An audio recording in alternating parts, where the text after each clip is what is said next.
In a world where voices are silenced, Please. one man refuses to lie down. It's about how hard you can get hit and keep moving forward. How much you can take and keep moving forward. That's how winning is done. He's been punted not once, 40 years they've been trying. not twice, You couldn't fire somebody if they were horrible, doing a terrible job. but 3 times. You're fired.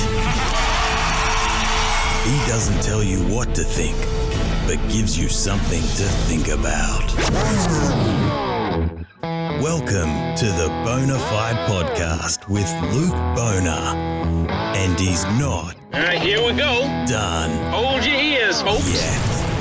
It's showtime. Well, g'day, and a big welcome to episode 126 of the Bonafide podcast, where we love to give you something to think about. We don't just tell you what to think, which makes us a bit different. Lots to think about today, and it only works if you jump in and get involved. We need to know what you're thinking. So send us your thoughts to community@bonafidepod.com or call and leave us a voicemail on 02 9128 9311. And remember to follow or subscribe on whatever app you listen to.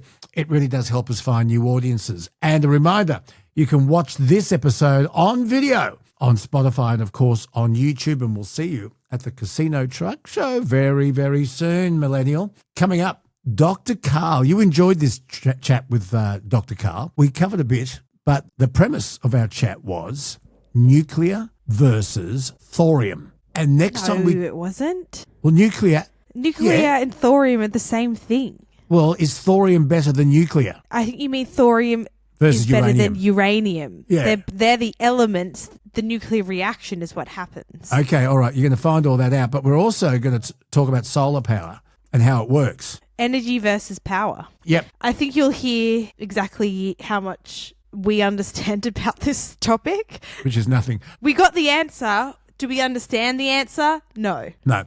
But that's the great thing about having these great minds on tap. We can go to the people who do know what they're talking about. So anyway, it's worth a listen. Ben Downie is Channel 7's chief correspondent in the UK. They have a new Prime Minister, Kelsey. Are you excited? Who is it? Andy Burnham. He's the new Prime Minister of the United Kingdom. Kelsey, he was formerly the Mayor of Greater Manchester. And he's taken over from Sir Keir Starmer, who quit. They've met at Buckingham Palace. And so there is a new Prime Minister. Is he going to make the UK a better place for everybody? Also, World Cup. So we saw Spain defeat Argentina. It was the most amazing match. I thought for sure it was going to a penalty shootout, but Spain, I think, were the better team. But in the UK, it's World Cup fever. Well, feverish because you had England playing France to see who would come third or fourth. Now, does anyone give a rat's ass? Maybe not. But millions of people flocked to the streets and into the pubs and the bars, or the bars. It was a 10-goal scoring fest.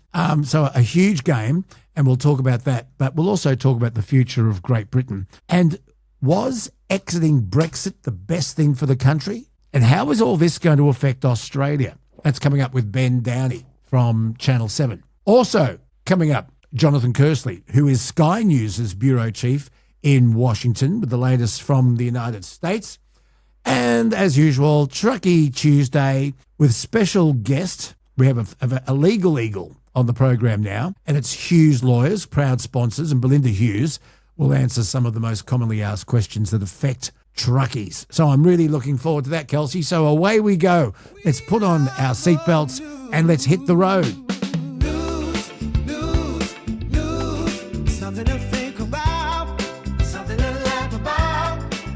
A couple of stories that are making news. New South Wales officially is the nation's biggest closure capital. Really? This is new data that's revealed that 14 businesses are forced to shut their doors every single day across New South Wales. And there are a number of reasons for this. My research tells me that the businesses that are closing down the most are building businesses. High costs, the fact that But they can charge a lot too. They are, but they're finding it very hard to find apprentices, which we've talked about. And so there is a tradie shortage, which is adding to the housing shortage. And you've got building businesses, Kelsey, that 18 months ago quoted people on the build of a house or a major renovation. In that time, Kelsey, the cost of materials has skyrocketed, the cost of fuel's gone up, the cost of diesel's gone up, and they can't make their quotes. So they go back to the client and say, I know I charged you X amount 12 months ago or 18 months ago for this job. I'm sorry, it's a bit more now. And the client's gone, nah, sorry. They're struggling. But hospitality is at number 2, and that's no surprise. And we'll discuss that. I had a chat about it on Channel 7 the other day. If you're in retail, you've got online shopping to compete with like never, ever before. So if you have a business and you've got to pay rent, you've got to pay staff, you've got to pay electricity, you've got to pay insurance, you've got all these costs. You've got to have storage somehow for your stock so that when someone orders it, you've got plenty. Those businesses and retail businesses that rely purely on postal services have none of those costs. They have a warehouse. And so it's very, very difficult. Hospitality was hammered during COVID, and so many hospitality venues have failed to bounce back. A lot of these businesses during COVID had no customers, and yet their landlords gave them no rent relief.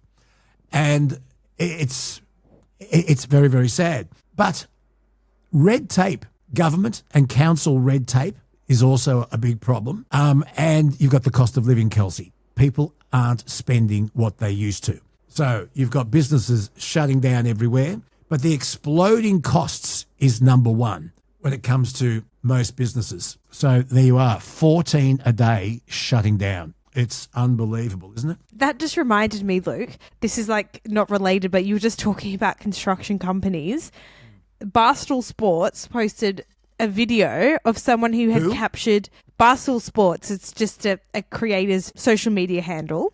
And they posted a video of someone who had seen a very unusual business name printed on the side of a ute. The name of this business is called Touch of the Tism Construction. Touch of the Tism? Touch of the Tism Construction. What does that mean?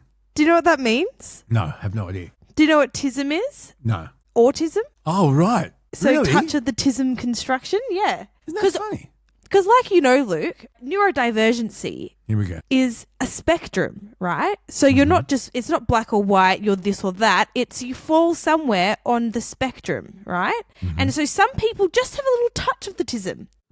And apparently their special interest is construction. Is that right? Because you know our co-producer Thomas, who contributes, he is on the spectrum and he'll tell you that. But I think that makes him more interesting. Yeah. And what about that TV series Love on the Spectrum, which was created by Anos?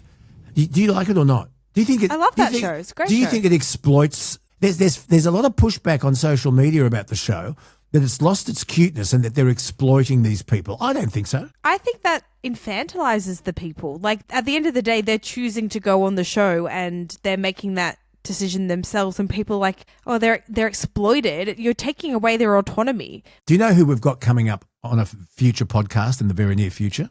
I don't know if I've told you this. I'm really excited. Michael Theo, who is the breakout star of the Australian Love on the Spectrum, and he is an absolute star. He's starring in a series, and he's a fascinating character, and we are going to get him on the Bonafide podcast down the track. I'm really looking forward to it. Yeah, Michael Theo. Very exciting. It is very exciting. It's in the works, Kels. It's in the works. Now, I want to know what you make of this. I personally hate, loathe, detest chicken salt. And I don't know when it came into our culinary vernacular. Wait, did you just say you hate chicken salt? Hate it. What is wrong with you? We never had it as an option when I was growing up. I just like normal salt. And I have no time for it in my life. How can you hate chicken salt? It's the best type of salt there is. I just hate it, Kelsey. It's only me. I am in the minority. That's crazy. I know I'm in the minority. But listen to this. There's a Sydney pub, Kelsey. It's just tasty as salt. How can you not like salt that's better than normal salt? I don't think it's better. It is. I don't think. Should we? Okay, Kelsey, run a poll right now. Is chicken salt better than normal salt? And I know I'll get hammered. On this. But if you're with me, tell me why. A Sydney pub has caused local outrage over a decision, Kelsey, to charge chicken salt at the cost of $5 $5 for non-members. If you're a member of this club, you only charge $3. $3 that for is chicken salt. outrageous. For Surely chicken salt. That has to be a joke. No, it's not. Now, so I did a deep dive into this, Kelsey. Chicken salt is more expensive than regular table salt to purchase, and shops are passing it along. Apparently, the premium branded blends of chicken salt, Kelsey, are Mitani, Mitani, or the classical original chicken salt. And did you know that these brands can cost upwards of $22 for a 2 kg tub, where a bulk box of standard salt costs only $2? So it costs a lot more. Do without it. Anyway, do you know what I hate? I don't think when you order a meal, you should ever be charged for a condiment. No, Now, of course not. the fish and chip shop down the road does not charge for fine. chicken salt, and it does not charge for vinegar. You want vinegar? They don't charge you extra. Of course. But when you buy a pie, this is for the man cave. Can we put this up our sleeve for another man cave? Because I think when you buy, for example, a pie, you should not be charged for sauce. And you know how it comes in those little portion control square things and you got to squeeze it?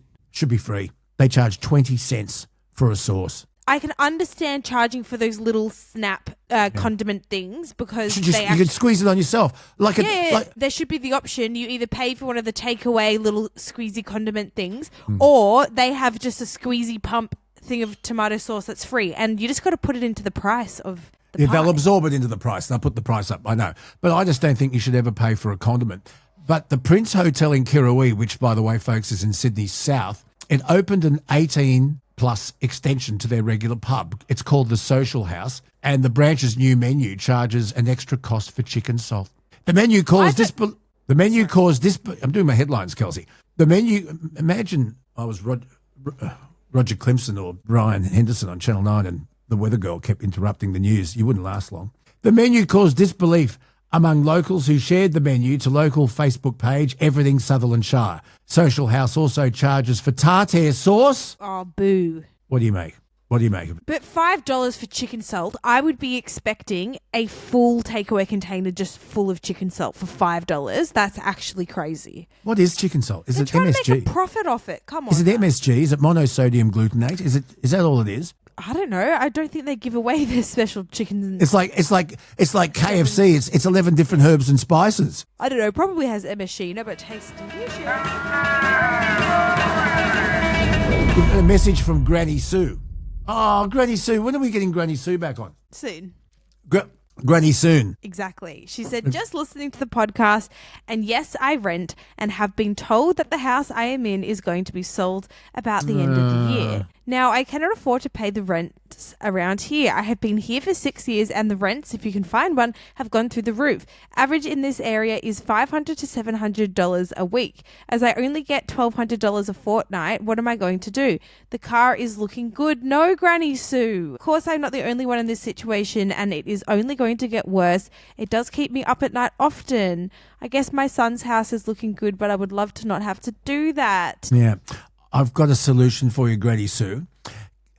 Kelsey has a spare room, and I'm inviting you to move in with Kelsey and Nathan. You have 2 spare bedrooms. No, they won't be spare for long because they're spare rooms for when people come here on a short-term basis. Anyway, your fiancé was in one all weekend. Yeah, fair. And by the way, your fiancé, Nathan, did very well at sailing. It's another topic. But Nathan's passion, besides IT and tech, is sailing. What class is he in again? I don't know. Anyway, he won his handicap. And I said, I always knew you had a handicap. But he did very, very well. So congratulations. But Granny Sue, that's no good. Granny Sue, you're not living in a car, I can tell you that much. No. I think it's very, very bad. What are we going to do about this? Why don't we do a GoFundMe? Is there anyone near Yorkeys Knob that has a separate place to Granny live? flat. A Granny Sue flat, to be honest. And Granny Sue, maybe they can do a deal where she does a bit of cleaning or something. I don't know. No, she's retired. She doesn't need to be. Right, so I'm putting her back to work.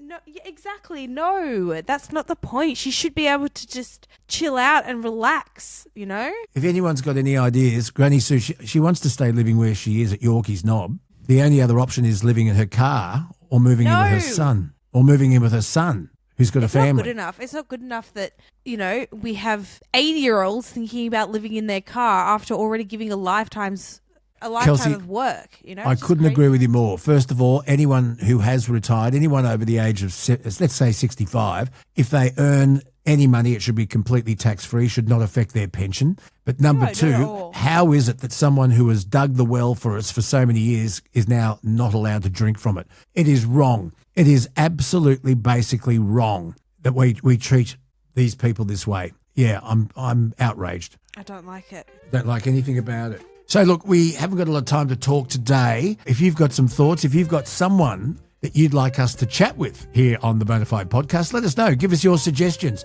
because that's what we're about. community@bonafidepod.com, or leave us a voice message 0291289311. And remember, the Casino Truck Show coming up on the 30th, 31st and the 1st. We'll be there, and we'll be doing a live podcast panel show, which I'm really looking forward to. Stories and laughter that brighten my day. Got that bluesy rhythm, but it's swinging my way. Oh, I got the Luke on a blues. But they're the kind that Time for our US catch-up with Jonathan Kearsley, Sky News Bureau Chief in Washington. And Jonathan, once again, here we are talking about the USA and Iran. It's now off again. Everything's off the table.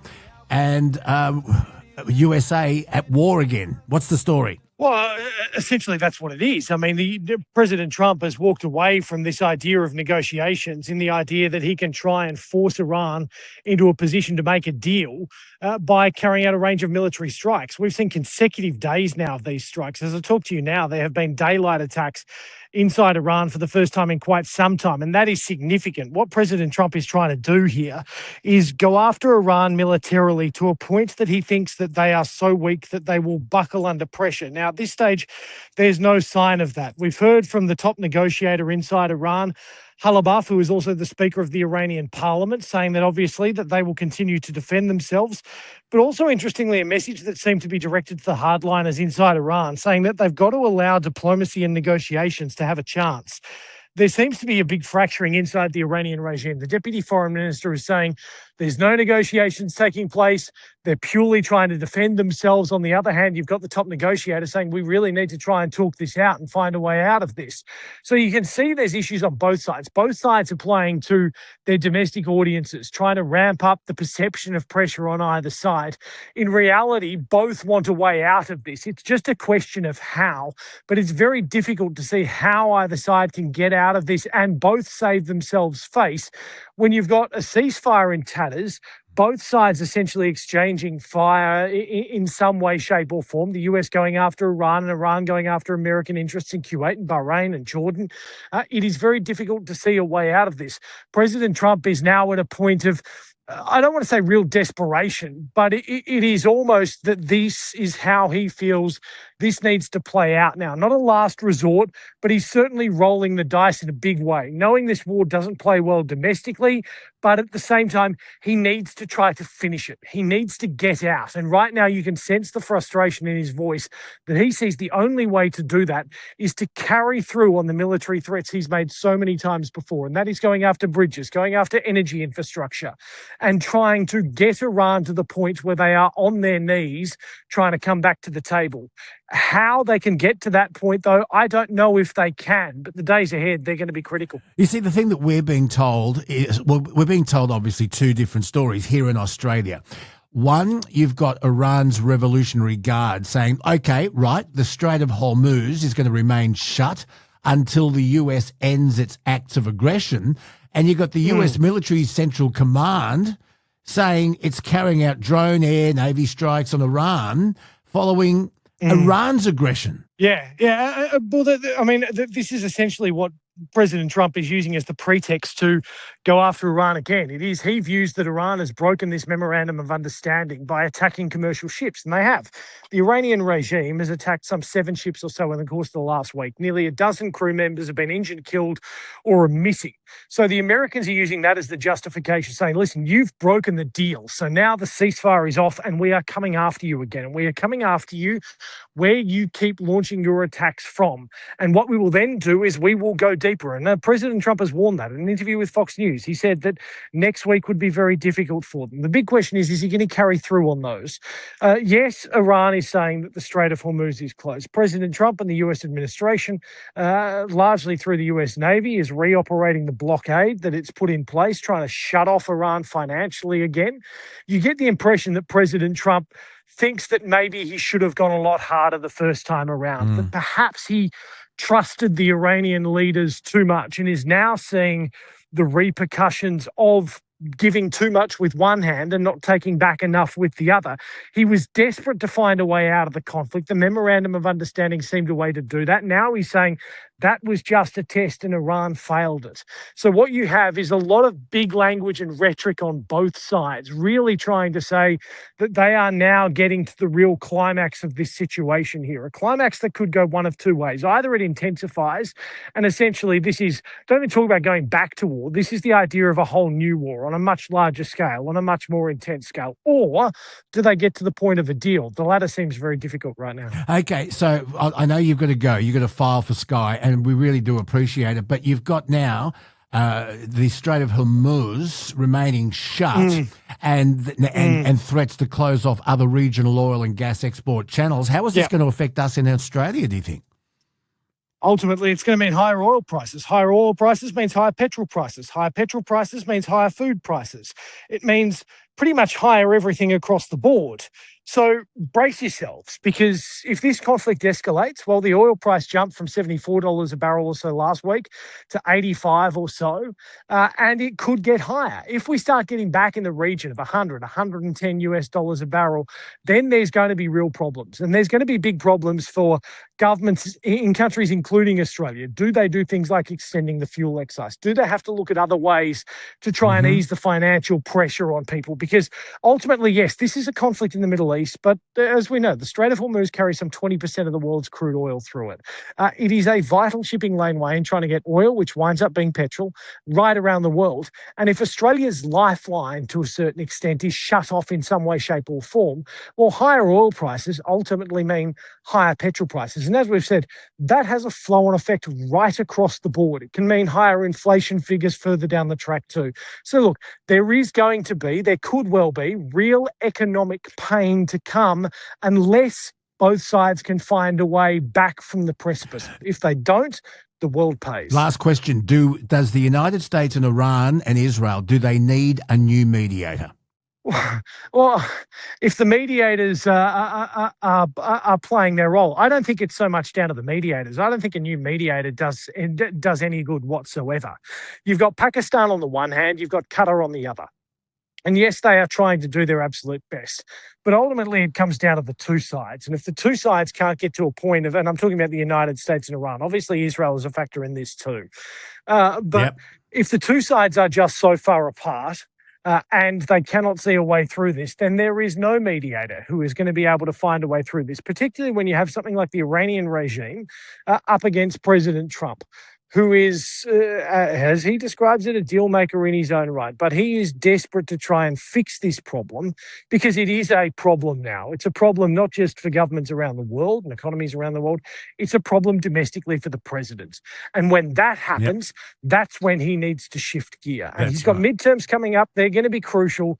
If he does not shift gear on this conflict, if he does not find a way out of this conflict, then it is only going to further damage his brand, his administration, and ultimately Republicans in November. That's right. He's got the midterms coming up, and Benjamin Netanyahu is up for re-election as well. So there's that to think about. There's innocent lives to be thought about. And, of course, globally, everyone's talking about the price of oil, which means petrol, which also means diesel, which means trucks and farmers. And will the government extend the excise? Will they bring that back in? Lots to think about. Jonathan, we'll see you on Sky News tonight. Thank you so much, buddy. I know you're strapped for time. Always good to talk to you and the listeners. Thanks, Luke. It's the Bonafide crew, talking truth from the cab, stories from the blacktop. Well, Kelsey and I were talking on a previous podcast about Will Shackle and his passion for Australia going nuclear. And then Kelsey said to me, have you heard of thorium? And I said, what? And she said, well, she's done some research, you see. And thorium is a radioactive silver white antinide metal with atomic number 90. I said, of course it is. No, you didn't. You had no idea. And apparently it was discovered in 1828, and it was named after the Norse god of thunder, Thor, the bloke with the hammer and the cape. And according to Google, it's about 3 times more abundant than uranium in the Earth's crust. It is highly valued as a potential virtually limitless nuclear energy source, according to Wikipedia. And we thought, why don't we learn more about it? And we both said, Dr. Karl, who is the author of many, many books, including this one, The Periodic Tale, which is a great, great read. And look, there's a picture of him on the back. Look at that. Aww. But he's not wearing a Hawaiian shirt there, which is a shame. But he's holding a camera. And look at those shorts. Geez, you reckon you can get them any daggier than that? We used to wear them to school. But there it is, Dr. Karl Krasnicki, who has a lot to offer on so many topics. He joins us on the Bonafide podcast. Again, it's been too long, Dr. Karl. Welcome back. Thank you very much. I've been flat out like a lizard drinking, and thank you for inviting me back. And they were rather disarmingly high pants, but I took it to the next level of actually tucking the jumper into the pants. You don't see a lot of that nowadays. Oh, it is. It's tucked in high pants, Dr. Karl. That's me. Oh, you look so cute. And little round glasses, yeah. When did the Hawaiian shirts come into your wardrobe? So they're not Hawaiian shirts, they're bright shirts, which is the difference. Hawaiian shirts are normally short-sleeved and synthetic. Mine are long-sleeved and natural fibres. And I was in Wollongong on a Saturday morning, and it was rainy. And everybody was sort of slightly depressed and not smiling. And then I started seeing people half smiling. And then as I went through the crowd, suddenly I came across this woman who was dressed in bright clothing. And I stood back and then just observed for a while. And as people walked past her, their spirits seemed to lift a little bit and their faces turned from the frown into the smile, just a tiny amount. And I thought, isn't that interesting? What a strange behaviour these human animals are doing. I thought, isn't it wonderful that you can lighten your spirit by wearing colours other than grey? And so since then I started wearing bright shirts, started off in Hawaiian shirts, and I was very lucky to marry Mary, have babies, and along the way, for the last 30 years, she's been making these shirts. This one here... She makes them. It's a handmade shirt. Yeah, all my shirts have been handmade for the last 30 years to the same pattern. And this one here is some sort of blobby sea animal. It might be a manatee or a dugong. Could be a walrus. Could be a walrus. I love that. A dugong. It could be a dugong. Yes, probably a manatee. Yeah, so that's why I'm wearing these bright shirts, to lighten up the spirits of the world around me. And then on the other side of the coin, we've just bought a car which is in... Have you heard of the phrase, the German rainbow? No. Never. Combi van. The German rainbow has 3 colours. This is the colours that their cars come in: white, black, and grey. Right, and so we've bought a monochromatic. So we've finally bought a second-hand electric vehicle, and we're talking about nuclear power here, and we'll get onto that. So what we've got is a combination of solar cells that give us enough electricity, plus a fairly low power energy drain each day. So we can get in winter between 5 and 30 kilowatt hours a day. We use between 8 and 25, and we've got a 50 kilowatt hour battery. And the sum of it is that for the last month and a half, we've bought no electricity from the grid, and we've run our car entirely on sunlight that we store in the battery, and when we've got too much, we chuck it into the car, and we've got too much, then we sell it back to the grid. So here we are, not needing any electricity from coal or nuclear power. Awesome. Yeah, and also buying a second-hand one, we picked one that gave us a range of 612 kilometres. So in this particular model, there were 3 models available, and we went for the poverty pack without all of the glossy fruit and whistles and everything. It had the advantage of having 1 electric motor instead of 2. And if you had the next ones up, you had 2 electric motors, 512 kilometre range. We've got 612, so we can go Sydney to Newcastle and back again and still have enough left for another trip to Newcastle, and a little bit left over as well. And it runs off solar panels. So yes. So what do you do if you have, say, 30 days of no sun, all cloud and gloom? What happens then? In that case, we'll have to go and buy electricity from the grid. But we use 5 kilowatt hours a day. So the lowest we generate in winter is 5 kilowatt hours when it's just raining all day, and we're using about 8. And we've got a background current energy drain of about 400 watts. So just to put that into perspective, a light bulb, say 5 to 15 watts. An oven, 2,500 watts. A dryer, 2,500. A car, say 200,000 watts, 200 kilowatts. And so I'm gradually bringing that vampire drain down as I look at different things running all the time. We do have a minimum of about 40 watts to turn the internet into Wi-Fi and run it through the whole house. So that's running all the time. And the fridge, that's about 100 watts, and that kicks in and out. And I hope to get it down from about 400 watts minimum to about 150 watts. And then we'd be able to survive, just sort of scrape through. Can I ask you a question about solar panel? Because we've got panels on the roof. Mm-hmm. And Kelsey's mum, Nikki, the Minister for War and Finance, she loves buying solar lights for the garden from Bunnings. And we've got these lights on our back fence, and they get the northwestern sun all day. Yeah. And these lights go on when it gets dark. And when I get up until the sun comes up at 5:30 or 6 o'clock, whatever, they're still going all night. And they look great. But they're fading now in winter. They still go on, but they're fading. So do solar panels rely on heat or sunshine? Because they're getting sunshine all day, but they're not going as long during winter. So is it the intensity of the light or intensity of heat or a bit of both? How does it work? Man, you have the insight to go straight to the core of the difficult point.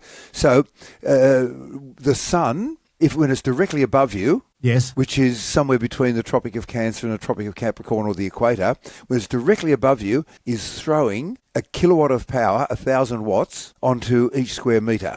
And then as you get further around the curve of the Earth, it gets less and less, right? In fact, I've been up at Longyearbyen, inside the Arctic Circle, and their solar panels are mounted vertically. Because the sun just comes up, stays above the horizon a tiny amount, then goes down. So you just aim them directly where the sun is. Okay, wow. Moving right along. So of that 1 kilowatt, so here in, say, Sydney, 34 degrees from the equator, we're getting maybe 80% of that. A little bit over half is heat. A little bit under half is visible light, the stuff that our eyes can see, ranging from red all the way up to violet.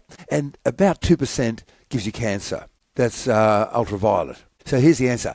The current generation of cells run entirely off heat. Do you remember the periodic table from the old days in chemistry at school? No. No? It's a list of all of the elements. And practically everything on the left-hand side is metals. And over on the right-hand side, there's a little bit that's non-metals, like argon and carbon and stuff. And then in between, there's a little ladder with things like silicon and germanium, and they're the semiconductors, and they're what we're using at the moment to capture the heat part of the sunlight and turn it into electricity. But one of my colleagues at the University of Sydney is working with chemicals called perovskites, Perovskits, and they can capture the energy from the visible light. And you stack them on top of each other, and then you can double the amount of energy you get with the next generation of solar cells. Oh, that's interesting. Yeah. So it is light. So plus heat. At the moment, the current generation of cells turn heat into electricity. But the next generation, if you put a solar panel in front of like a gas heater, would it get power? Yeah, it'll be radiating power. So it runs off the heat. Right, but the next generation will run. No. Okay, Kelsey, okay. No. No. This is very important. Sorry, Dr. Karl, she's hopeless. No, she's not hopeless. Boo the patriarchy. You've asked also once again. You've asked a very insightful question.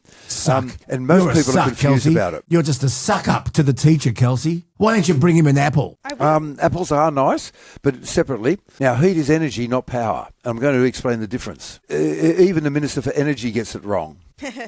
Okay, so let me take you through it.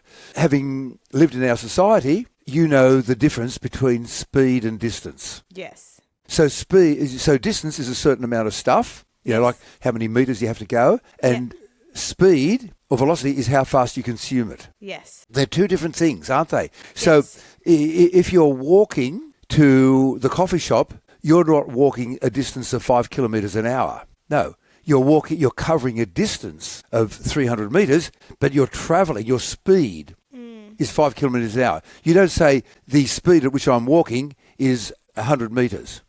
Yes. It's the wrong unit, right? Yeah. Okay, so speed and distance are two different things, but they're related because one is how fast you use up the other. So speed is how fast you cover distance, right? Yes. Okay, just think about that for a minute. So if you're doing 5 kilometres an hour, in 1 hour you'll do 5 kilometres. So you'll cover, So speed is how fast you consume distance. You got that? Yes. Power is how fast you consume or generate energy. Now, let's just stop there. This is a hard one because you haven't grown up with it all your life. And it will take a while to soak in. Many people, including ministers for energy around the world, get it wrong. Mm-hmm. So my solar panels, they can throw electrons into my battery at a rate or a speed or a power of 8.8 kilowatts. Mm-hmm. That's maximum when everything is perfect and the sun's exactly square onto them. But in a day, in winter, they'll generate energy, which is like distance. Energy is stuff. And they'll generate between 5 and 30. Now, here come the units. Power is measured in kilowatts and energy is measured in kilowatt hours. This is hard, but imagine that you're a 3-year-old kid, right? So, by the way, have you heard about the Robbie, not Middleton, but anyway, he was the guy who jumped the Arc de Triomphe, an Australian guy. Can you imagine jumping? Yeah. So there's two Robbies, Robbie Adelberg and Robbie, it's not Middleton, his name will come to me in a minute, but I met him last weekend, he's an amazing guy.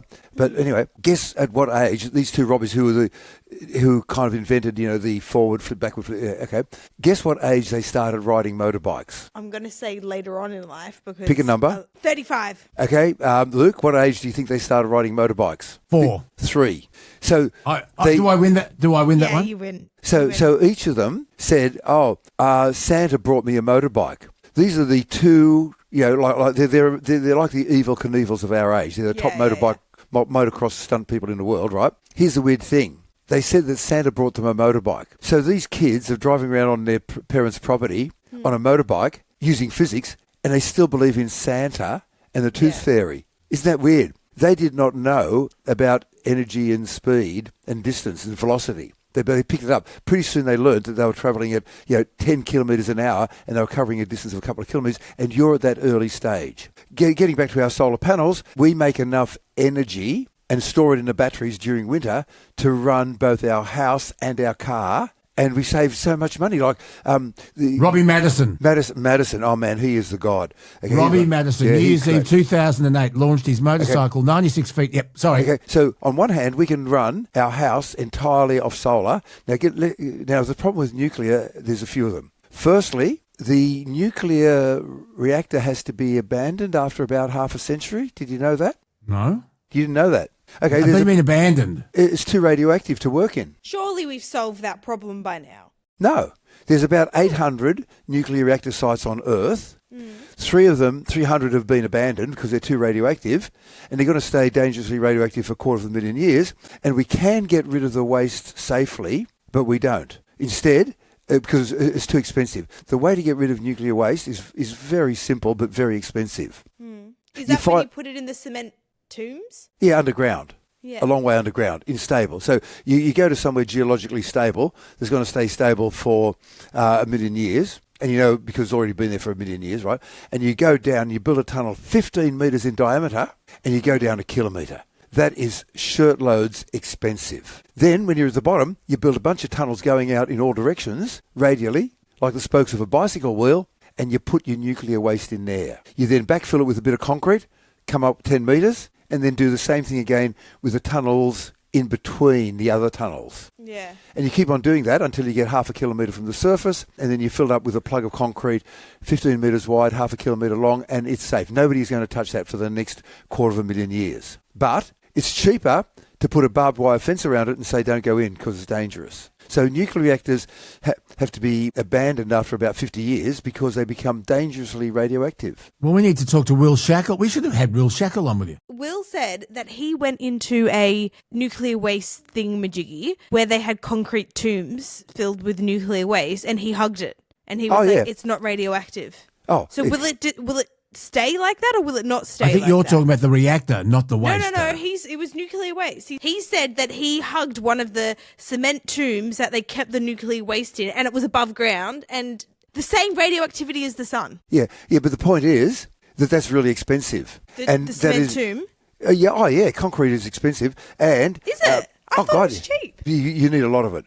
And so to rehabilitate totally, to bring back to Virgin one of the first nuclear reactor sites on Earth, the ones up in the top left-hand corner of the USA in Washington State, to bring that ground back to like it was before, is 2% of the world's GDP. And you only get 50 years out of them. And the other thing is, the electricity out of them is about 3 to 4 times more expensive than the electricity from renewables. So this brings me back to the thorium. original question. Thorium. Which was, why don't we do thorium reactors? Assume that the governments were like, yay, thorium, we're going to invest in it. Is it actually a good idea? No, because you still end up with a nuclear reactor that is dangerously radioactive after 50 years, and you have to abandon it for the next 250,000 years. But doesn't thorium like need an extra chemical like potassium to actually make it reactive? Let me take you through that it. away, Okay. you take that away, doesn't the chain reaction thorium doesn't cause a chain reaction like uranium does because it needs an extra boost essentially from potassium to make it active. Yeah, kind of. So if you take away that, isn't it fine? Yes and no. Oh.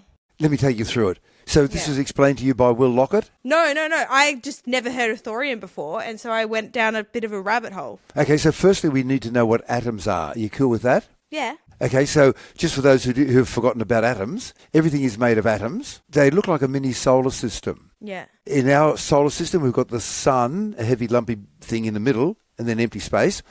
So in an atom, you've got a heavy lumpy thing. We call it the nucleus, and then empty space. And in a solar system, we've got planets orbiting at different distances. And in an atom, we've got electrons kind of orbiting at different distances. So it's kind of similar, but much, much, much smaller. And the electrons, you can have several of them in the same orbit. Okay, whereas in the solar system, you only get one planet per orbit. Okay, so most of the atoms are stable. They'll just stay there until the end of the universe, and they will not break down. But some of them are radioactive, and they will break down. So remember that heavy lumpy thing in the middle, the nucleus, which is like the sun? Yeah.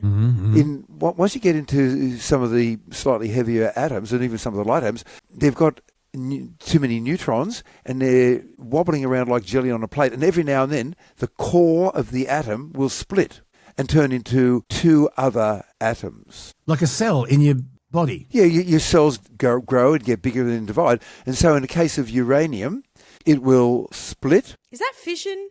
It's called fission, exactly correct. Yes. And you'll make 2 lighter atoms. Now, there's a whole bunch of different varieties of uranium, and only one of them goes bang. Or 2 of them, one of them naturally found goes bang. We're talking about now uranium-235. You heard about uranium-235? Yeah. Okay, so if you look at the bunch of uranium atoms we have now, just naturally in the world around us, 99.3% of the atoms, of uranium atoms, if you get just a blob of uranium, and it's just nothing but uranium, out of every 1,000 atoms, 993 are uranium-328.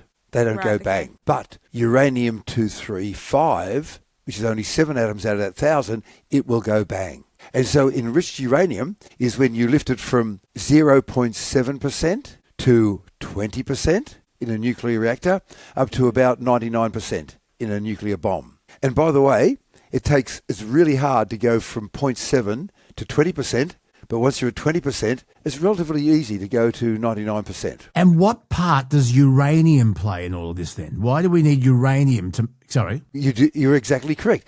Why am I talking about uranium? Because a thorium reactor manufactures and burns uranium. Isn't that weird? Right. Okay, let me run you through it.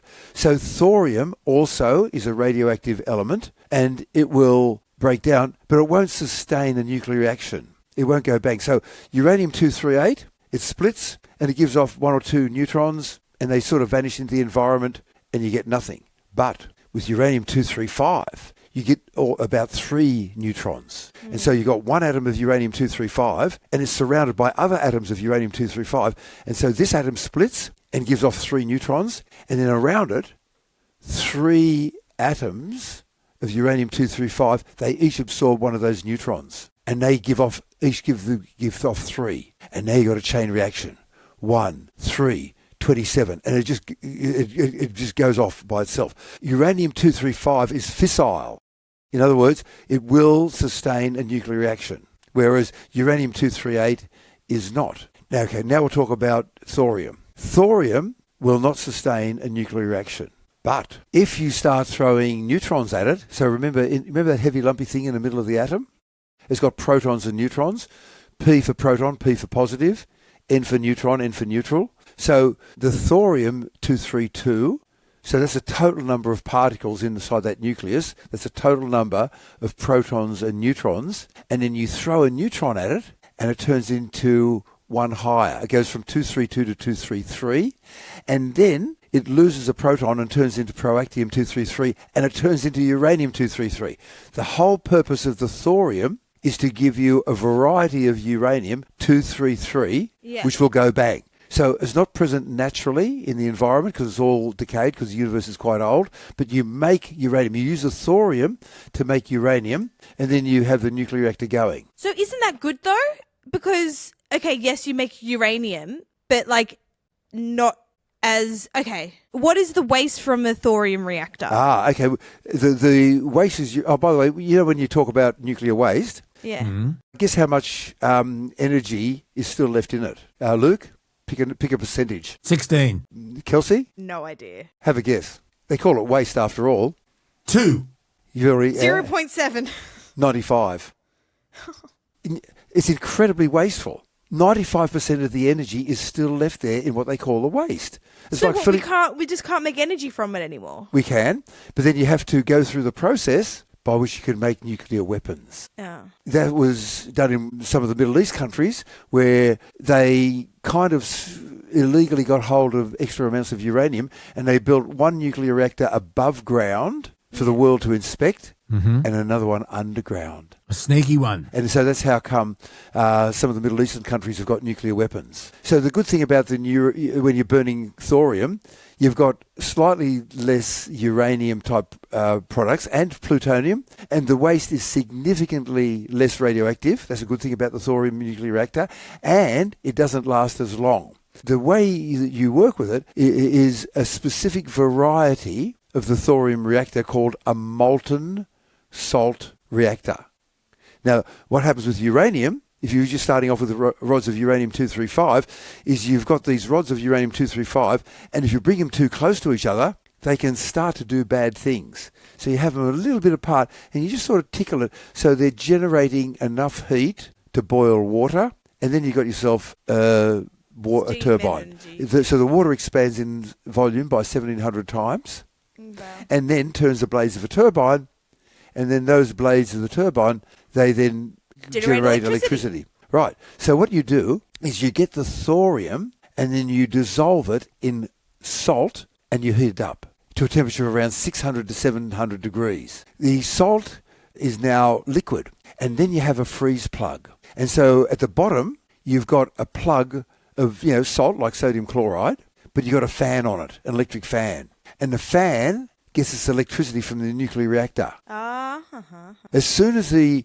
nuclear reactor begins to go bad and stop making electricity and go into a different mode, like I might want to try and go bang, the fan stops. The plug melts, and all of the liquid drains out in different directions, and it cannot go bang or even go bad like Fukushima or Chernobyl or 3 Mile Island. So if you go down that particular pathway, the heat just vanishes because you don't need the operator to do anything. You just need gravity, and gravity always works. So why aren't we using them everywhere? Well, the United States actually had one in the 1960s, an experimental molten salt thorium reactor at Oak Ridge National Laboratory. But there's a lot of technology that you have to invent from scratch, and if you've ever built something, you know that the first one's not quite right, and then the second one's better, and you have like to children. Like children, yeah. As I said, your first pancake is always the thing was that they'd gone down a pathway of uranium reactors were already, there's the technology that we were using, and we'd worked out the bugs, and we knew how to regulate them, and the governments were investing in them, and they did have the advantage that if you purified the waste, you could make nuclear weapons. And so we've got nuclear weapons. Did you know that South Africa was involved in making nuclear weapons? Nope. South Africa, Israel, Pakistan, India, North Korea. Wow. They all kind of subverted the guidelines and made nuclear weapons. Okay, right? Classic. Yeah, so to summarise, in the thorium reactor, it uses thorium to make uranium-233, which will go bang, because it gives off lots of neutrons. There's none around at the moment because it's all decayed. It's got a short half-life, and then it makes electricity. But the trouble is that it's about 5 times the price or 3 times the price of electricity from renewables and batteries. You only get 50 years out of it, and then to clean it up, a big site like the first one at Hartford in Washington State is about 2% of the world's GDP. So it's not cost effective. Dr. Karl, Dr. Karl. So the uranium nuclear advocates, they say that in the long run, yes, it's an expensive investment upfront, right? Yep. But in the long run, because renewable technology does break down, so their argument is that yes, it's an expensive investment upfront, but it will provide energy long term. What's the compared to renewables? Like renewables, you mean for 50 years until you see what happens is you're giving off no one's ever said that before. Yeah, that's the first I've heard Do the 50-year people? thing. No, wait a second, because in Chernobyl, obviously that one reactor. It spewed out nuclear stuff but everywhere. There were other reactors there that they continued to. Because it's not 50 years old yet. Is it not? No. Once you get to about 50 to 70 years, you have to abandon it. So you remember in the middle of the atom, so an atom has protons and neutrons in the middle, like the sun in the solar system. Yeah. And the number of protons tells you what the element is. If it's got 1 proton, it's hydrogen. If it's got 2 protons, it's helium. And then you can chuck in extra neutrons. Yeah. So in hydrogen, you can have 0 neutrons or 1 or 2. And I think in copper, you can have like 30 different, 20 or so different extra neutrons, which give you different isotopes. And some of them are radioactive. So when these neutrons get released, they land in another atom, and occasionally they land in the nucleus. They change the atom into something else. So remember how you're generating steam? Mm-hmm. And the steam travels through steel pipes, which are made of iron. Yeah. Suddenly it's not iron anymore, it's another element. It's both radioactive and a different element, and suddenly not suddenly, but over a period of time, the stainless steel pipes begin to leak.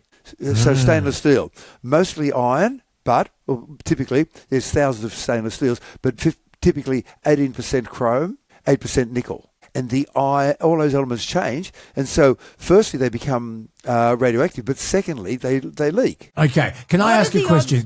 Can I ask a question? Okay, then Kelsey, because no one's been able to answer me this. Let's say you got a city the size of Sydney, 5.64 million. If Sydney was to be run completely by nuclear energy for 12 months, over 12 months of powering a city the size of 5.5 million people. How much waste does that generate? Don't know. You got a concrete tank. Would it be an Olympic swimming pool? Would it be 4? Would it be? The thing is that it's not just the radioactive waste, but the actual building itself is radioactive. So it's not the uranium waste being the only thing that's radioactive. The actual stainless steel pipes are radioactive. The whole building becomes radioactive.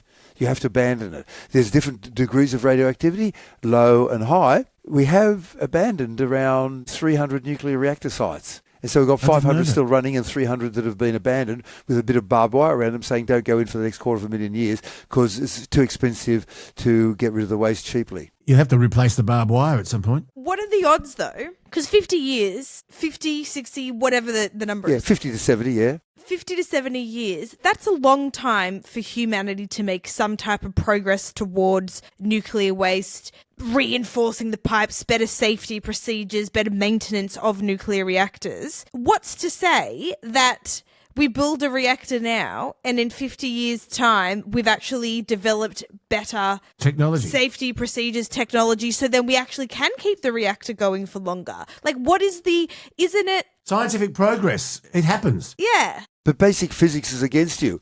It's like saying gravity sucks, and so if I step off a step, I fall down one step. But in 50 years, we'll work out a way that I'll levitate up. Yeah. Do we have that much faith in the humanity? Physics is against you on that, in that the site has to be abandoned because you're generating neutrons. If you're making electricity, you're doing that via breaking down the atoms. And when the atoms break down, they give off neutrons, and the neutrons make non-radioactive elements radioactive. Gradually, the building becomes radioactive. It takes about half a century to do this. With the solar panels, with wind. Remember back in the early, I think it was 90s, that Denmark started doing wind turbines at sea? Yeah. The blades have just been certified for another 30 years. Yeah. So they're going to get 60 years out of these wind turbines. And with a wind turbine, the amount of energy that it costs to make it, you get back in 6 months of running it. But if the wind stops, they stop working. Then you have a whole bunch of them around the country and batteries. Yeah. You can No have one them- wants to live near It's them. not, it's no not one, like the whole world stops producing wind. no one wants to live near them, though. Hang on, say that again. That's why they're out at sea, Luke. But people don't want to live near wind farms. Really? I know plenty of people who don't want them. When I lived in Canberra, there were wind farms there, and every farmer complained. Because? A drone, a noise. Right. And if you have them a bit further away? Where? Just over the hill, then you don't hear them. It'll be on someone else's hill. No, because I have been, a mate of mine's been installing wind turbines on the Great Dividing Range, and you get around the corner and you can't hear anything. Have you actually been there to listen to them when they're running? Yeah, I couldn't hear it, but I did go out to a farm. Say that again. You went there to listen to them and you couldn't hear anything. No, but maybe it wasn't windy that day. But there was a. So what happens is that... I'm telling you, I went out there to have a listen and I couldn't hear anything. But they said you couldn't hear anything? No, but they reckon that even when you can't hear it, there's a subsonic drone that puts the cows and the chickens off. And if they complain enough, they'll get money. I It's walked called across compensation. Spain in It's called 2009 on the El Camino, and all the way along, in some parts, not all the way, in some parts there were wind turbines, and you come over a hill and you say, oh, there's a wind turbine, and then you talk to the locals, and they accepted it not as a way, if they complained, to get money out of the government, but rather as part of our package to get electricity for the future. Okay, now here's another question for you. But then the animal activists got upset because a couple of these things hit rare eagles. Which is the main killers of birds on the world at the moment? Cats. Do you know how many cats? Do you know how many That's true. cats? How many birds are killed by cats each day in Australia? So many. 1 million, right? 1 million? Yeah. The wind turbines, they've worked out ways to reduce the deaths. Okay, talk about coal. Do you know that coal waste is radioactive? No, I didn't actually. No.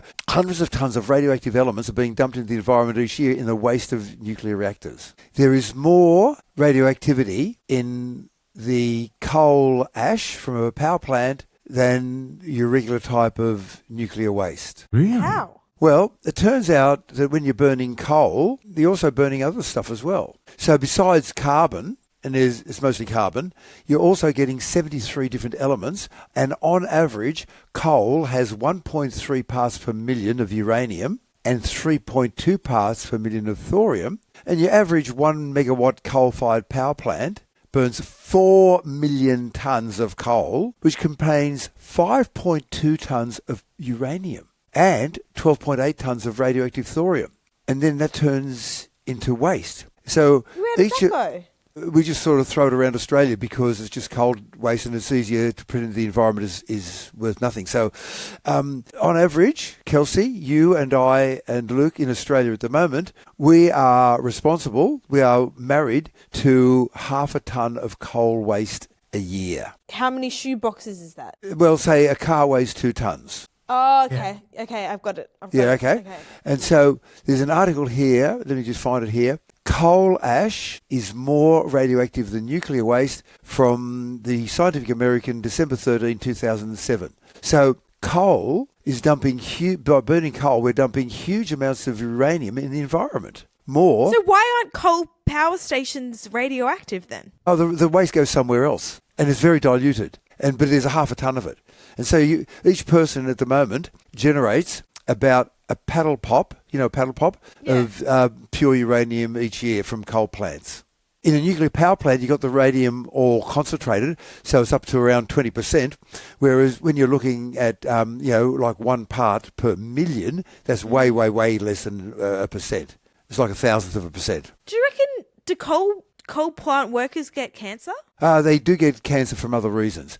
So from the bad air. Yeah. Right. Yeah. That's higher than the cancers that they're getting from the coal waste. They don't see it directly.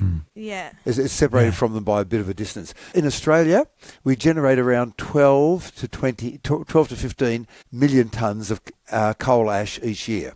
And that ash has uranium in it and thorium. And we just dump it somewhere. So can you see ever a world in which Australia invests in both nuclear and renewables? Like, can you...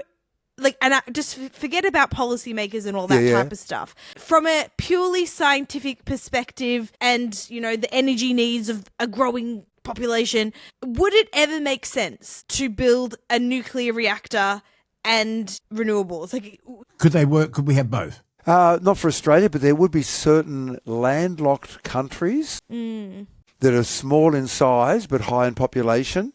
We're the opposite, with unfriendly neighbours who won't sell them electricity and they don't have natural resources like lots of sunlight or lots of wind or water. There are a few countries where to make their own electricity, nuclear reactors would work for them. Right, but okay. on the other hand, what if they're just friendly with their neighbours and they buy the electricity from them?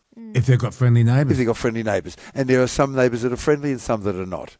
But definitely not for Australia, because we just have so abundant wind and solar, and the cost of batteries is just plummeting like crazy. Now, here's another concept. What about, you say, if you not lucky enough to live in a house where you can park your car nearby, and the answer to that is one word: fungible. Fungible is a fancy word meaning identical. So a banknote is fungible. It doesn't matter if you have this $50 banknote or that one. They both do the same job. They're functionally identical. Fungible. That's our word for the day. Yeah. Fungible. Okay, so it wasn't always so. So in the United States, before they introduced the greenback $1 bill, every state and every town made its own banknotes. And so bartenders in New York would have a book about the size of an old-fashioned telephone book. And you'd walk into a bar carrying a banknote, say, from West Virginia, 100 kilometres away. And they'd look up at the book and they'd say, oh, that banknote issued by this bank is worth 1.5 or half a New York dollar. And even in New York, there were different dollars made by different banks. And so we went to a single currency for the USA, and other countries in the world did the same thing, right? Electrons are fungible. One electron is identical to another. So suppose, I'm just going to put forward a world to you. Suppose we have a world where the government puts up solar panels on agricultural land, and having a balance of them actually makes things, if you pick the right area, better. And you, as a person who lives in a flat, you can buy or rent 5 kilowatts, 20 kilowatts of solar panels. And those electrons go into the grid, and they are married to you. They've got once they go into the grid, you get a credit. Okay, and then look at the other side of the coin.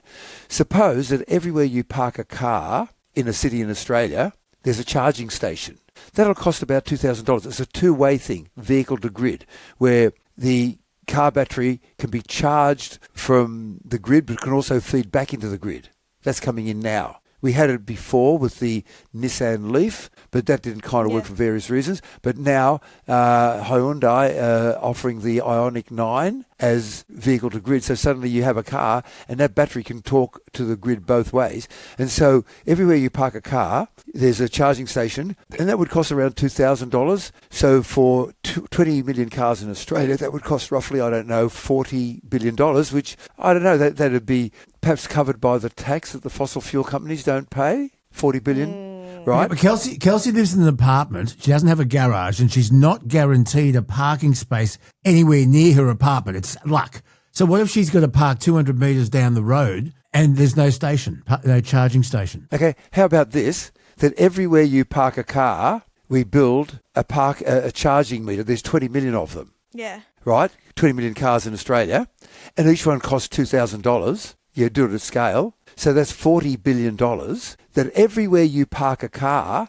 it can put electrons into the system and take them back. And electrons are fungible. And so you don't have to have it married to your house by cables. It's just wherever you park a car, you can put electricity into the grid or take it back and get paid for it or pay for it. Now, I like it. Now this unfortunately involves government planning for the future. I know. So Norway, 96% of all the cars sold there electric today in 2026. But in 2015, the Norwegian government started putting charging stations every 50 kilometres on every highway. That's called planning for the future.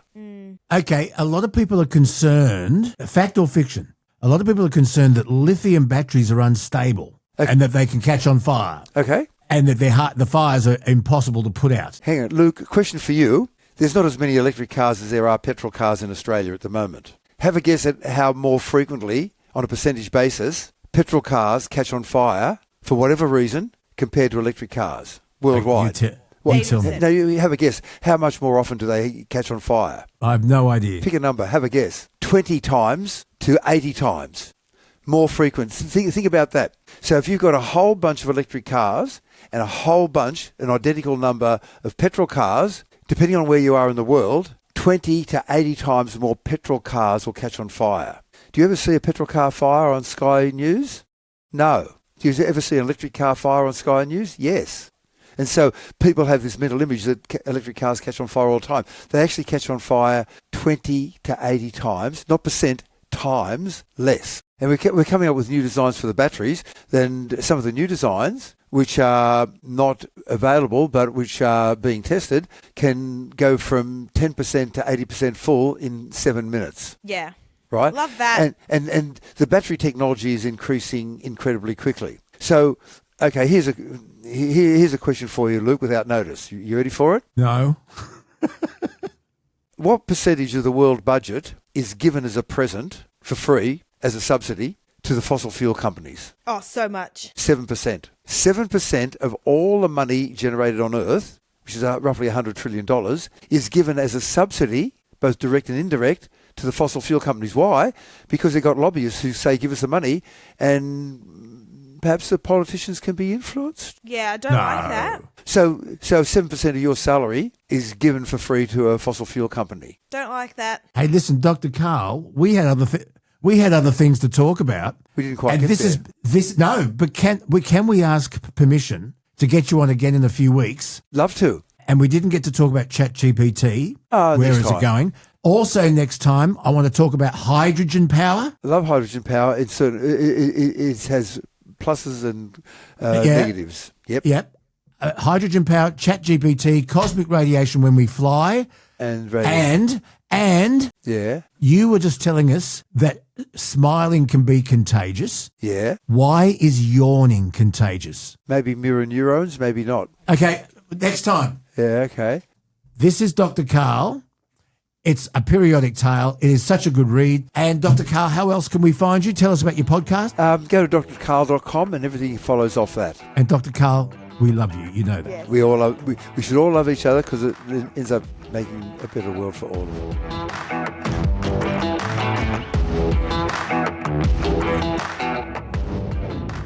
Well, we're all waking up today with the fact that Great Britain has yet another Prime Minister. Andy Burnham, Prime Minister of the United Kingdom, formerly the Mayor of Greater Manchester. He has assumed office. He succeeded Keir Starmer following his resignation. Now, the amazing thing is that in the last 5 years, he is the fifth Prime Minister of the United Kingdom. Boris Johnson, July 19, September 22. Liz Truss, September 2022, October 2022. Shortest run for a Prime Minister, I think, ever. Rishi Sunak, October 2022, July 2024. Keir Starmer, 2024, until this morning. Ben Downie is Channel 7's UK chief correspondent, and he joins me on the phone right now, a little bit probably under the... No, I shouldn't say under the weather, but a lot of World Cup celebrations going on. Even though 10 goals were scored in the game that decided who came third and who came fourth, you would have thought not a lot of interest. There were lots of changes to both teams, and it was a bit of a score fest. We'll get to that in just a second. But Ben, welcome back to the Bonafide podcast, buddy. Pleasure to be here, Luke, as always. Yeah. Looking forward to it. We have a new PM over this side of the globe, and hopefully he lasts, for the sake of the Brits, lasts longer than the last guy. Well, the last four. We'll talk about the new Prime Minister, Andy Burnham, in just a second. You can give us some background. But what happened to Sir Keir Starmer and what happened to the other three? Why does it seem that the UK, particularly the Conservatives, well, now on this case it's the Labor Party, why is Great Britain churning through Prime Ministers? Can you give us some background? I'll blast through it if I can. So Boris, you're in peak COVID. Boris was styled as the British Trump. And basically, it all came undone for Boris because he, like Trump, kind of defied political gravity a bit. The scandals bounced off him, but the scandal that became too much was Partygate. Him telling everyone around the UK they can't go see their friends, they can't go see family members, and all the while he was having parties with his staffers and with his colleagues inside Number 10, champagne, the works. And then once that scandal broke, he basically couldn't recover, and then he got rolled. Enter Liz Truss. Liz Truss comes in with a extremely neoliberal, extremely Thatcherite sort of agenda, deregulation of the economy, that basically the banks panicked and the price of gilts, so UK government bonds, went all over the place, and she got taken out really quickly before she could deal any more damage. Rishi Sunak was there, but by then you'd also had, it was the end of the Conservatives' reign. You'd also had David Cameron before that, and Theresa May. So it was a government that was effectively past its use-by date. And so the Keir Starmer didn't so much win an election as Rishi Sunak and the Conservatives lost. Keir Starmer will spend a bit more time on it. I mean, he's a guy that came in really with one of the most convincing wins in Labor history, second really only to Blair in the late 90s. And this was meant to be a complete change. We were meant to be moving away from the chaos and all the different prime ministers cycling through. But Keir Starmer rode to power on this sort of mood of optimism very quickly. He didn't do himself any favours. He basically told the electorate that the Conservative government has ruined the economy, and it's going to things are going to get worse before they're going to get better. And then so he kind of killed every sense of optimism he had.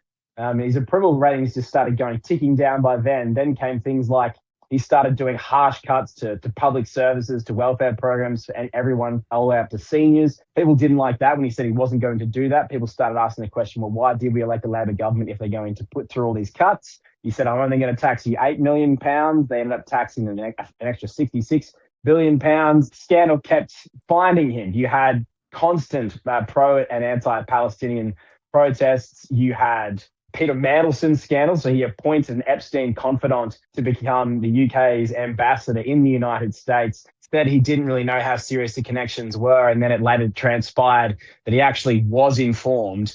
There were a lot of other issues in his premiership as well, but that was really the final one. And at that point, the Labor Party had really had enough. And all the while, in the background, you've got Nigel Farage, the Brexit architect, Reform Party leader, was surging in the polls. They had council elections, which is kind of like the Brits midterms, and Labor got rolled, completely wiped out in so many places that should be strong Labor territory. So the party moved, got rid of Starmer, and then in comes Burnham. So Burnham elected Labor Party leader on the Friday in the UK, sworn in on the Monday. And he, like just about every other PM before him, is promising to get rid of the infighting, going to be doing politics a little bit differently, but it's a script the Brits have certainly heard before, and it's quite the claim for someone to be saying we're going to get rid of the infighting after having just weeks earlier assassinated a former Prime Minister. Yeah, he's been dubbed the King of the North. And I gather that's because of his advocacy for regional communities. And it's funny, Ben, because we are absolutely hooked on the TV show Clarkson's Farm, Jeremy Clarkson. And whilst it's highly amusing and yet highly sad, it really does show the ups and downs of farming. And this is a bloke through Amazon that has another income stream, and he admits that all the way through it. I've got to tell you, government policy, forget the weather and forget everything else, government policy on regional and farming communities in Great Britain, you think to yourself, why would you run a farm and try and feed your people? It to me as a viewer, it really does reflect Keir Starmer, Rachel Reeves, and policy that cripples farming. It's just an observation, Ben. Yeah, I mean, there are a lot of people and a lot of communities inside the UK, not only farmers, but people in the communities like Manchester, Liverpool, Newcastle, who would feel Birmingham, who feel the same, even though they're not farmers. They might be living inside major metropolitan hubs, but they have that same feeling. A big reason why is that effectively Britain is so centralised in London. In London is where all the wealth is, really. And then you have all the major decisions happening inside London. The economy is they're basically the only two. It's gotten rid of the majority of its manufacturing. It's gotten rid of the majority of a lot of other services. Really, the only two major services that London has, really the only service it has at the moment that actually makes it money, is financialisation, banks, trading, finance, law, legal firms, mergers and acquisitions. So all the wealth and all the talent and a lot of the decisions end up getting centralized and focused towards these London demographics, and inevitably the people who are living outside London, particularly in further flung areas, farmers also included in this, are getting left behind. And this is what's behind Burnham's pitch. He wants to decentralize a lot of government, what he calls devolution, take power away from London, take power away even from the Treasury, and put it out. He's creating what's called a number 10 in the North, or a Prime Minister's office in the North. He wants to give power back to communities. You know, all their public, like what were public services, have been sold off. He wants to bring water and electricity and all these things back under public control, and in his mind, bring down the cost of living. But it's a gigantic renewal project he's embarked upon. It's something he's done in Manchester that's seen some success. That's kind of his proof of concept. It's actually the only city that's growing besides London in the UK right now is Manchester, in large part due to what Burnham's done.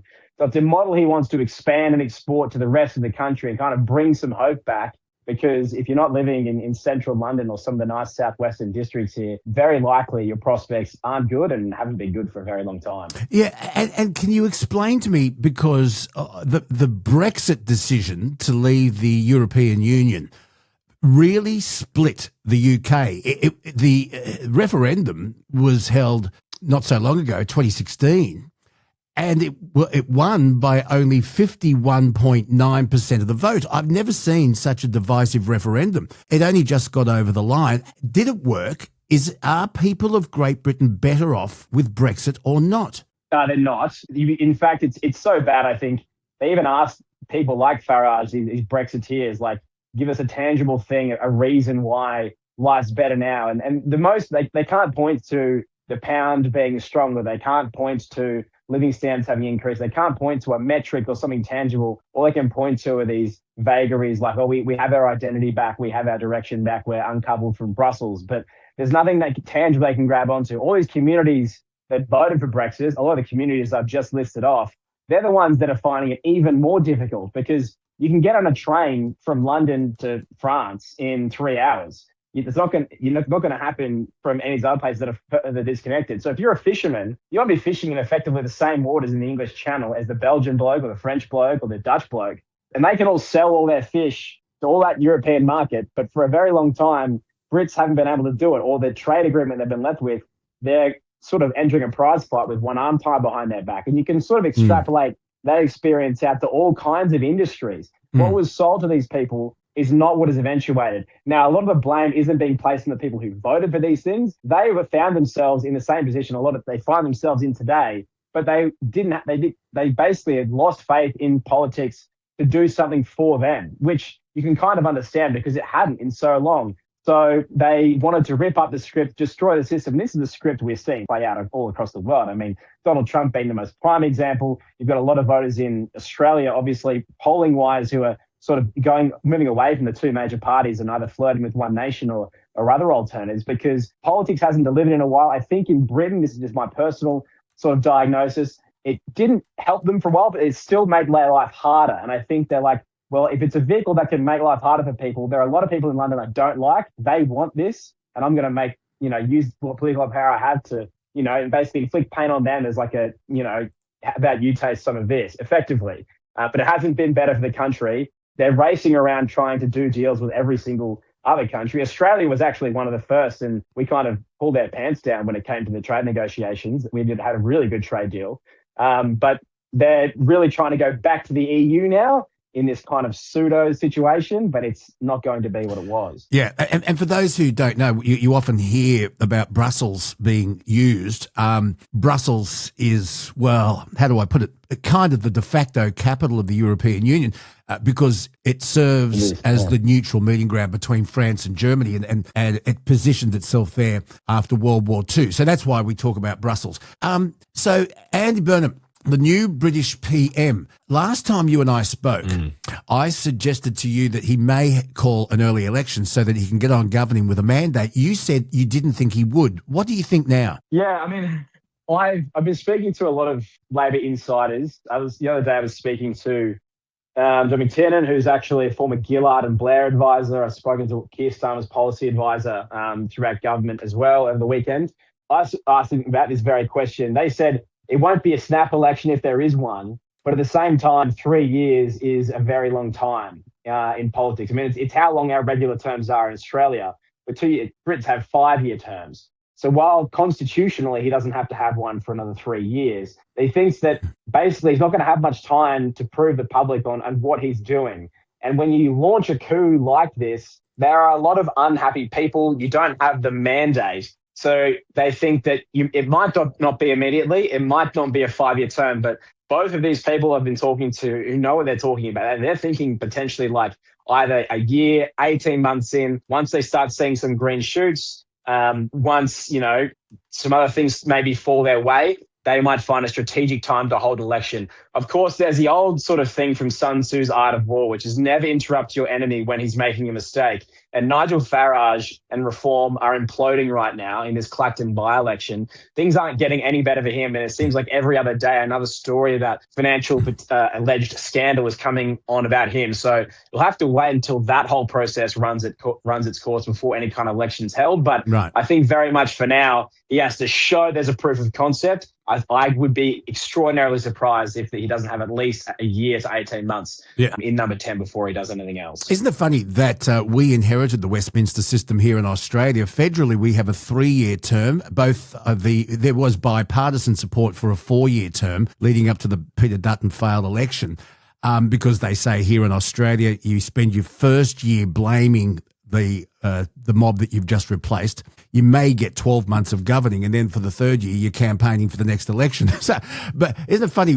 So we have 3-year terms. Great Britain, and we inherited that Westminster system, have 5. Very rarely will I say the Yanks have got something right, but I think 4 years that they work on is probably the ideal term. It means you don't have these sort of tired old governments past their use-by date that are limping along to an election. It also means you actually get a decent amount of governing time. Of course, the tragic thing for Australia is, were we to change it, it's in the Constitution, so we need to have a referendum. I think after the voice, everyone's sick of referendums, so it's something we're all just going to have to suffer with now. And no one wants to be the government in power that's going to say, launch a referendum and say, give us an extra year, give us more power. It's really an impossible situation to put yourselves into. So I don't see it changing anytime soon, sadly, but yeah. Yeah. Well, I think historically, if you're going to get a referendum across the line, it's got to have bipartisan support. The Voice certainly didn't. If changing the Australian Constitution from a 3-year federal term to a 4-year had bipartisan support, it might get over the line. But that's another story for another day. Ben, thank you so much for giving us some background on this political mess that Great Britain finds itself in. Hopefully this new Prime Minister will enable that once great power to dig itself out and be able to create better lives for all its constituents. Let me ask you quickly about the World Cup. Very disappointing for England going down to Argentina. And I saw on Channel 7, and me and Shervo were talking about this. Was it me and Shervo or me and Woywood? I can't remember, but I think it was Shervo. On Friday, we were talking about the pictures coming out of the United States and the taunting the Argentinians were giving the English supporters, all obviously stemming back to the Falklands. And we actually, Shervo and I said, isn't it funny that the term soccer hooligan, which was formed many, many, many years ago, actually came out of England. And now the English are saying that the Argentinians are bad-mannered. It's certainly a reversal of fortunes, particularly in the teams as well. I mean, if your listeners are football fans at all, there are some absolute villains in the Argentinian team too that people sort of love to hate. And the English team is actually full of a bunch of guys that are kind of personable and likable. So, gone are the days when it's, sort of shaved head, skinhead guys rolling around the streets of Eastern London headbutting people. It's, I'd much rather be in London than in Buenos Aires right now. But yeah, look, the Brits, at least the English rather, they got to sort of redeem themselves and salvage some pride in the third place match against the old enemy, the French. I mean, 4 goals. They went up 4-0 in the first half. Yeah. The French came back and then the game finished 6-4. So an absolute roller coaster. They all sort of felt they had nothing to lose or something to prove or a bit of both, I guess. But it was a roller coaster of a game for that third place match. So look, we'll see what happens. 2 years' time, there's the European Championships. We'll see what happens then. What is the biggest... I'm ignorant, so please educate me, Ben. What is the biggest event in football? I'll say soccer, but football. Is it the World Cup? Is it the European Cup? Is it the FA Cup? Can you explain the different tiers for those of us that just don't understand it? I'll race through it. So FIFA World Cup is every 4 years. It is the most prestigious trophy. Right. It's only fought over by nations. European, and then in those 2 years, kind of between Olympics and Commonwealth Games, I kind of alternate every 2 years. So every other 2 years, you've got European champions. All the European nations will play one another. The South American nations will play for the Asian Cup, or the American sort of Asian Cup, exactly. And all these different kinds of continental tournaments will take place between the nations. They're not as prestigious as the World Cup. Then you've got all your different domestic leagues. So the English Premier League, everyone to be familiar with, or, La Liga in Spain. So that's what your Barcelonas and your Real Madrids play for. Obviously the A-League in Australia. These are those kind of domestic leagues. And then you've got, there'll also be a domestic cup. So a tournament that runs parallel to the league. So in England, all the teams from the Football Association across all the different divisions play off for the FA Cup. So the FA Cup is hoisted up. So the 2 days before the Premier League goes along. And then to make it even more confusing, running parallel in Europe, you've got the Champions League. That's the top roughly 4 or 5 teams from every major league. So the top 5 British teams this year, but top 4 Spanish teams, Italian teams, German. And you've got you'll have 2, maybe 1 from the Netherlands. You'll have 1 or 2 from Greece. You'll have 2 from Portugal. All these other teams will fit in there as well. 4 from France as well. They'll all play. So the top league teams will play in the Champions League. So the Champions League each year is potentially the final, particularly is the big dance, really. Okay. And it gets far more viewers than the Super Bowl. So it's Champions League, and if not the Champions League, FIFA World Cup. Thank you so much for so much education on so many topics, Ben. We'll see you on Channel 7 tonight. Pleasure, Luke. Ben Downie in Britain, in the United Kingdom. Wow. 5 prime ministers in 5 years. And will this bloke, Andy Burnham, known as the King of the North, the saviour of regional UK, will he be the answer? Will he call a snap election, or will he wait it out? So much to think about. Thank you, Ben. Pleasure. Thanks, Luke. See ya. Truckie Tuesday is up next, and it's all made possible thanks to GME, the Aussie experts in communication tech for over 65 years. 10-4, good buddies. Whether you're passing vital road info onto the convoy, calling out a hazard ahead, or telling old mate to get off Channel 40 because it ain't a bloody karaoke bar, GME's got the gear to keep your connection steady and crystal clear. Truckie Tuesday is straight ahead. Well, folks, time to get on the road. Check the tyres, make sure the load's tied down properly, and for goodness sake, make sure your curtains are drawn, because it could get messy. Rocket Rod Hannifey in his Kenworth is with us. He's in Dubbo today, so he's at home base before he sets out on another adventure. Rocket Rod, 10-4, good buddy. Good morning, Mr. Bona. How are you? I'm very, very good. And look, we have a very special guest who's going to be a regular here on Truckie Tuesday. We talked about, and we've spoken to Belinda Hughes from Hughes Lawyers before. Now, just a reminder, Belinda Hughes has had 13 years' experience with the New South Wales Police Force, including more than a decade as a senior police prosecutor, has fortified her experience in criminal law, traffic law, sentencing, bail applications, AVO matters, you name it, she's done it. But Belinda spent 3 years with the State Crime Command, Gang Squad. She's led and advised on complex investigations and prosecutions targeting some pretty serious and organised crime situations. But now she runs Hughes Law. And basically, she has prosecuted for the NHVR, so she knows this game inside and out. And she is the best, in my opinion, the best legal representation who can help you. That's what she's there for. She runs an award-winning legal profession. Over 18 years in, as I said, in law enforcement, regulatory prosecutions, legal advisory roles right across the state, in fact, nationally, and indeed international agencies. I'm exhausted. Belinda Hughes, welcome officially to the Bonafide podcast and Truckie Tuesday. Thank you, Luke. And thanks for the warm introduction. Well, look, last time we spoke, you mentioned you come from a family of truckies. You know this game very, very well. Yes, when I first got my role with the NHVR, my brothers sat me in a truck and walked out the front to show me exactly how far it was in front before you can see the car in front. Yeah.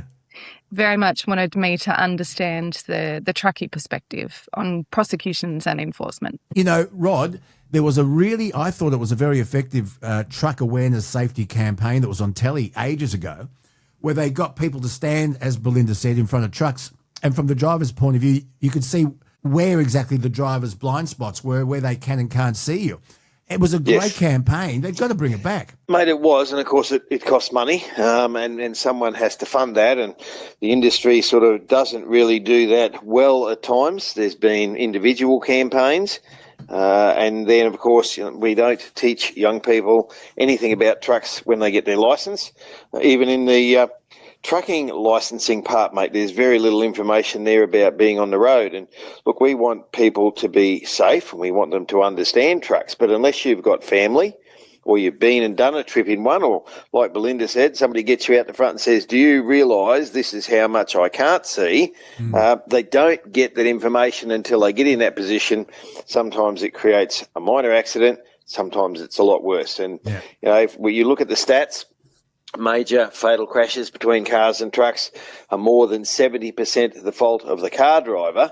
Now, if you had that stat in any other field, you would think, geez, that's something we might be able to do something about. How could we improve it? How can we reduce that figure? And yet, unfortunately, from where I sit, we haven't done enough there. Yeah. And look, do you remember, I remember back in the black and white television days, there used to be, I'm pretty sure it was on Channel 10, but it could have been on all of the commercial stations. There was the wise owl up in a tree. And it was at the first part, Belinda, it was the first part of a TV commercial break. And it would say, so you think you're a good driver? Try this quick quiz. And they'd ask you a basic road rule question. Then they'd go to the commercial break and come back at the end of the break with the answer. And it was really good. It was. Do you remember that, Rod? Mate, I vaguely do. It was the owl on the branch of a tree. Yes, and of course the thing is we have different rules in each state. And look, we're closer than we were. We had 7 sets of rules then. You could be legal in Victoria, drive across the border and be illegal in New South Wales, depending on what you were doing and what you were carrying. We've now got 2 sets of rules, and there are people who jump up and down and say, well, we have a national regulator that's not national. That is correct. But we have really 2 sets now. We have WA and NT, and we have the rest. So we have improved. And it is easier to manage when you know what the rules are.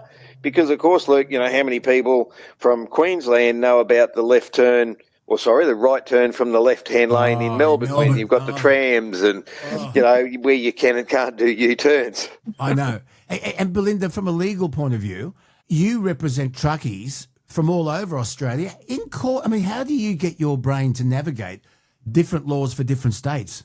Every state has a different procedure, but it's good. The fundamentals of sentencing and putting forward the case for the driver or for the company are all much the same. The court wants to hear the same thing, that it's not going to happen again, that they've made steps to fix whatever the offending was, and that there's good character or not a significant record. Yeah. And in fact, folks, a regular part of the Truckie Tuesday Bonafide podcast is going to be Belinda with her legal win of the week. And you've got one up your sleeve for us, and we'll reveal that a little bit later on. But first of all, let's get back to some listener feedback, Rod. Before we talk about our hotspot talkers of the week and that terrible crash involving a truck near Brynalbyn on the Hume Highway near Goulburn, that was awful. We'll go into that in just a sec. Belinda and Rod, Stewart has sent us a dash cam video, and it shows a pesky Ford Ranger deliberately brake-checking a truck and then blocking a merging lane so another truck can't get past. Now, here are some photos, folks. Belinda, do truckies have any legal recourse when, I'm going to be polite here, when a dickhead like this out on the roads, a truckie then crashes into the vehicle because of the vehicle's bad behaviour? What happens? I guess dash cam is your saviour.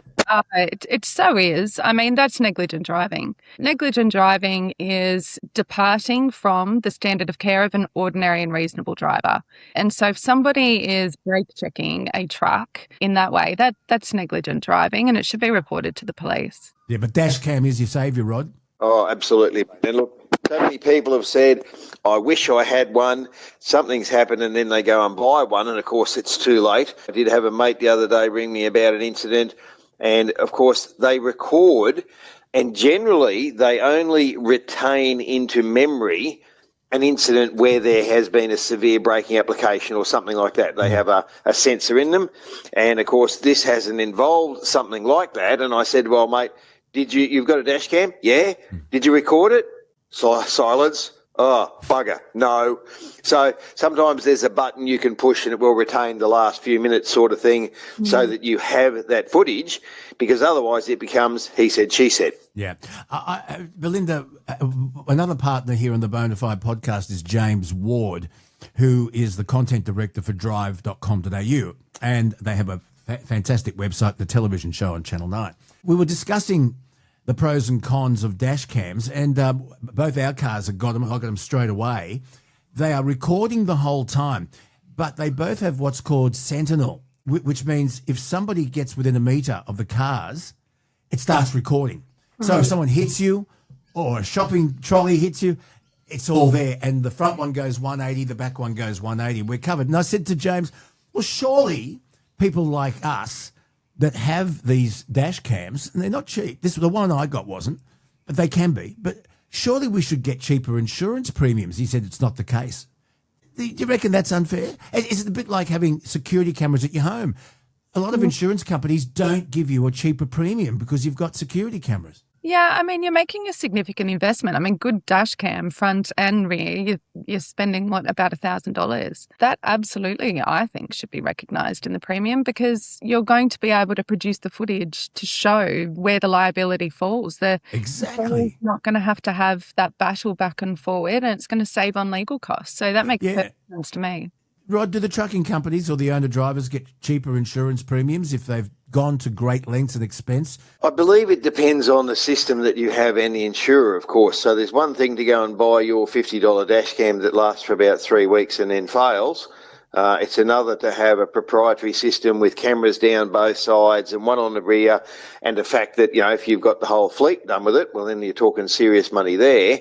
And if you go to insurer and say, well, this is what we've done, some do recognise it. But there is a difference between having a dash cam and having a fully blown system that monitors everything around the truck as well. Yeah, but honestly, if someone hits you from behind or there's an accident and your dash cam can prove that you were not in the wrong, and it saves your insurance company a lot of time, investigation, and I think that your premium should be adjusted. But that's just me. Another topic, perhaps for another day. We've got a message from Pat. Let me read it for you. It says, "Hi, Luke. I've been a truck driver for many years, and there's something about Victoria's demerit system that's really bothering me. As soon as police issue a ticket, you lose your demerit points, regardless of whether you take it to court. I've challenged tickets I thought were unfairly issued. I've won in court, and I still couldn't get my demerits back. Once they're gone on Vic roads, it's gone. I find this completely unfair. Who wants to go first on this? Is this true? The court recognises Belinda Hughes." Look, if he's saying that that's what's occurred for him, that surprises me. It's certainly not how New South Wales works. Demerit points is an administrative scheme, so it does sort of sit separately outside of the court process. But if there was a non-conviction and no penalty found at court, it would surprise me if the demerit points stayed. Yeah. I have heard in New South Wales blokes in the same situation have fought it and won and then virtually had to fight to get them back. I don't believe it's an automatic process, Belinda, that they just return them to you. Some have certainly had to fight harder for it. Again, this is where we have a difference in each state. People say that we have a national regulator, and yet my licence, of course, says it's a New South Wales licence, but it says it's a national heavy vehicle licence. So in some days, where back in the past you would have a licence in each state, back in the long time ago. And it's funny, I got pulled into the Weybridge one day at 12 Mile. And he said, licence and logbook. So I gave it to him and he said, "Oh, where's your other licence?" I said, "What are you talking about?" "Oh, we've got you down as having another licence." And of course, at one stage, we lived in Gundawindi, so that was Queensland. When we moved to New South Wales, I had to transfer and get a New South Wales licence. And he's sort of saying to me, "Oh, you've got two licences." And I said, "No, mate, I don't think so." So, what happened in the past doesn't happen now.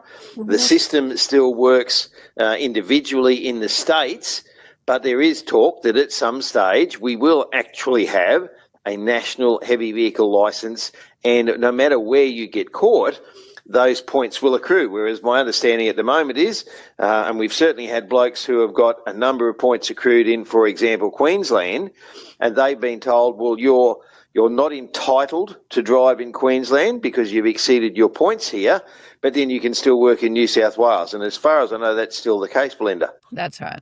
Yeah. Yeah. We've got some more feedback, this time for David. This is another Belinda Hughes one, I reckon. It's a bit lengthy, but I need to read it to you. David says, "I'm a long-distance driver, currently in Melbourne. I've witnessed 6 incidents this week alone, including that one we were alluding to, the major incident at Breadalbane, which I saw on Tuesday morning." It's amazing how many people say Breadalbane, isn't it, Rod? God, it drives me mad. Yeah. Breadalbane and Counterwindra. Yeah. Hey? It's Canandra. Anyway, as a social media voice for the transport industry, you need to look at the working environment and the behavioural attitudes and practices employed in this industry with an uncompromising, open and transparent assessment. I've been driving professionally since 1999. I never intended to go into transport. I only got into it to help a friend who needed runs done. I was trained to drive trucks in the Army when I was a soldier. In 2021, I left the industry to pursue a bachelor's degree in nursing, studying mental health, psychology, clinical nursing and human biological science. Wow. Talk about going sideways. The statistics are startling and beyond dispute. He goes on to say this industry has major failings that federal and state governments have consistently failed to address. No one has advocated for a unified, high standard of professional development, conduct, and ethical standards, including rigid protocols for physical and mental fitness to operate a heavy vehicle. He says, if I was to disclose my findings, both qualitative and quantitative, I'd likely be dismissed or abused. Yet the current structure of legislation, regulations and professional conduct standards, including the advisory committees and councils meant to oversee it, is careless, irresponsible and culpable. Wow. And he says no one from federal government down to transport advocacy groups has demonstrated the proactive, proven pathway for driving excellence in recruitment, retention and continuous improvement of drivers or anyone else in the chain of responsibility across the freight and logistics sector. I would welcome the chance to meet with you and your staff in person for an open, honest discussion about the deteriorating state of road freight and the driving attitudes, the behaviours and the work practices within it. Now, it's a lengthy email, but I had to read it in its entirety to give it all context. That is somebody, and I tell you what, we'll get Kelsey to get on to David, and maybe David can come on Truckie Tuesday down the track. But Belinda, do you have some thoughts on that? It's interesting, isn't it? Yeah, look, it is interesting. I guess I come from it from a different perspective. I get to meet lots of people within the industry, and I probably haven't seen what he is referring to. The people that I meet are professional, are doing a great job. They're largely just made a mistake. And I find they are probably disproportionate in some of the sentencing outcomes that they get just because they are truckies. Putting a further layer on top of drivers, I don't think that's necessary, but I think Rod would provide great perspective here. Many, many years ago, you went into the industry because you loved it. You know, you spent time with your dad in the truck and that sort of thing. It's not family friendly. I see there was a post came up the other day where a bloke's made a mistake and he's 1,000 kilometres from home. And of course, he's now got to sit there and ponder on what he's done wrong and how he's going to fix it. And I think it was more a family problem. And, of course, we all understand how that works. We started that way, didn't we, Luke? Yeah. But, mate, it's the thing is that it's changed for some to become just a job. And there were certainly people who left, very high-paid bank manager jobs to go out and travel the country and see the countryside and spend time alone. And you've got to be very happy with your own company, of course. But not everybody has a passion for it. Not everybody's been given the training and the skills that they need. And it's like anything, there were bad lawyers and bad radio announcers and bad truck drivers.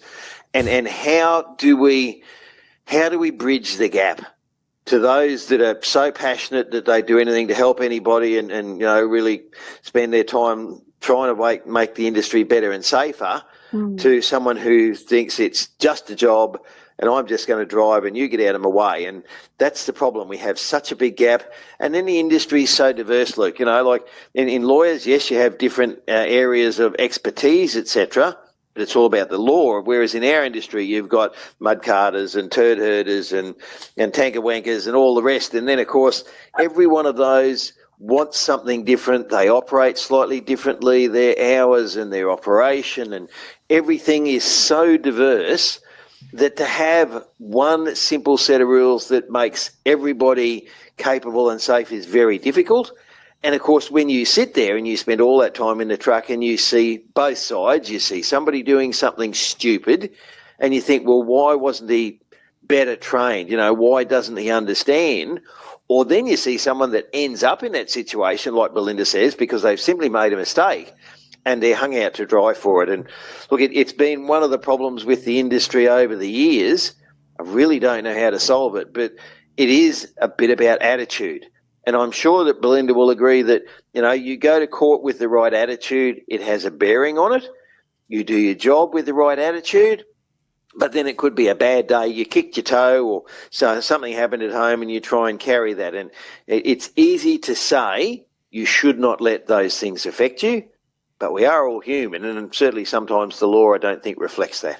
The only thing I'd probably add is the HVNL is bringing in the unfitness. So it is covering off the mental health and other aspects of fitness to driving. So it is bringing in, I guess, the stick side of ensuring that drivers are fit to drive. But your reader's probably highlighting that there is a lack of, I guess, incentive. So it'd be great to see some incentive in the industry to perhaps it's, discounted training courses for companies or bringing in a standardised course, whatever it is. It'd be great to see some incentives perhaps on insurance premiums or on registration discounts, however they can do. But rather than keep banging the stick, having a look at some incentives for the industry. Yeah. Belinda, we've talked about that. I mean, there's plenty of stick whacking. Maybe there needs to be more carrots, and not just for truckies, for all of us on the road. So, but Luke, remember, you got your ticket and I said to you, my understanding is in New South Wales, if you have not had a ticket for 10 years and you get a minor breach, like if you're doing 200 kilometres an hour down a freeway, it's not going to work. But if you get a ticket that is deemed to be a minor infringement, you can go to court and they will say, okay, that's your first one in 10 years. We'll let you off. It stays on your record, so it's still there if you go and get a printout, but they don't pursue you. Now, that's the only state that I'm aware of that does something like that. And again, in our industry, for an average motorist to go 10 years without a ticket, that's pretty good. Mm-hmm. But you, as a truck driver, go 10 years without a ticket, you've done 2 million kilometres. And there's a big difference between doing 20,000 a year and doing 200,000, and it's simply that level of exposure. So, Belinda, from your point of view, does any other state do something like they do in New South? How often do you see that used? And is there another suggestion you'd come up with? Like you talk there about monetary things and they say, well, the government's broken and you just don't go to Victoria, the roads are buggered and they've got no money to fix anything. But is there a way that doesn't involve them losing money but recognises a driver's good record for one misdemeanour or, there is, if you go in New South Wales, if you haven't had a ticket in the last so many years, you get your licence for half price.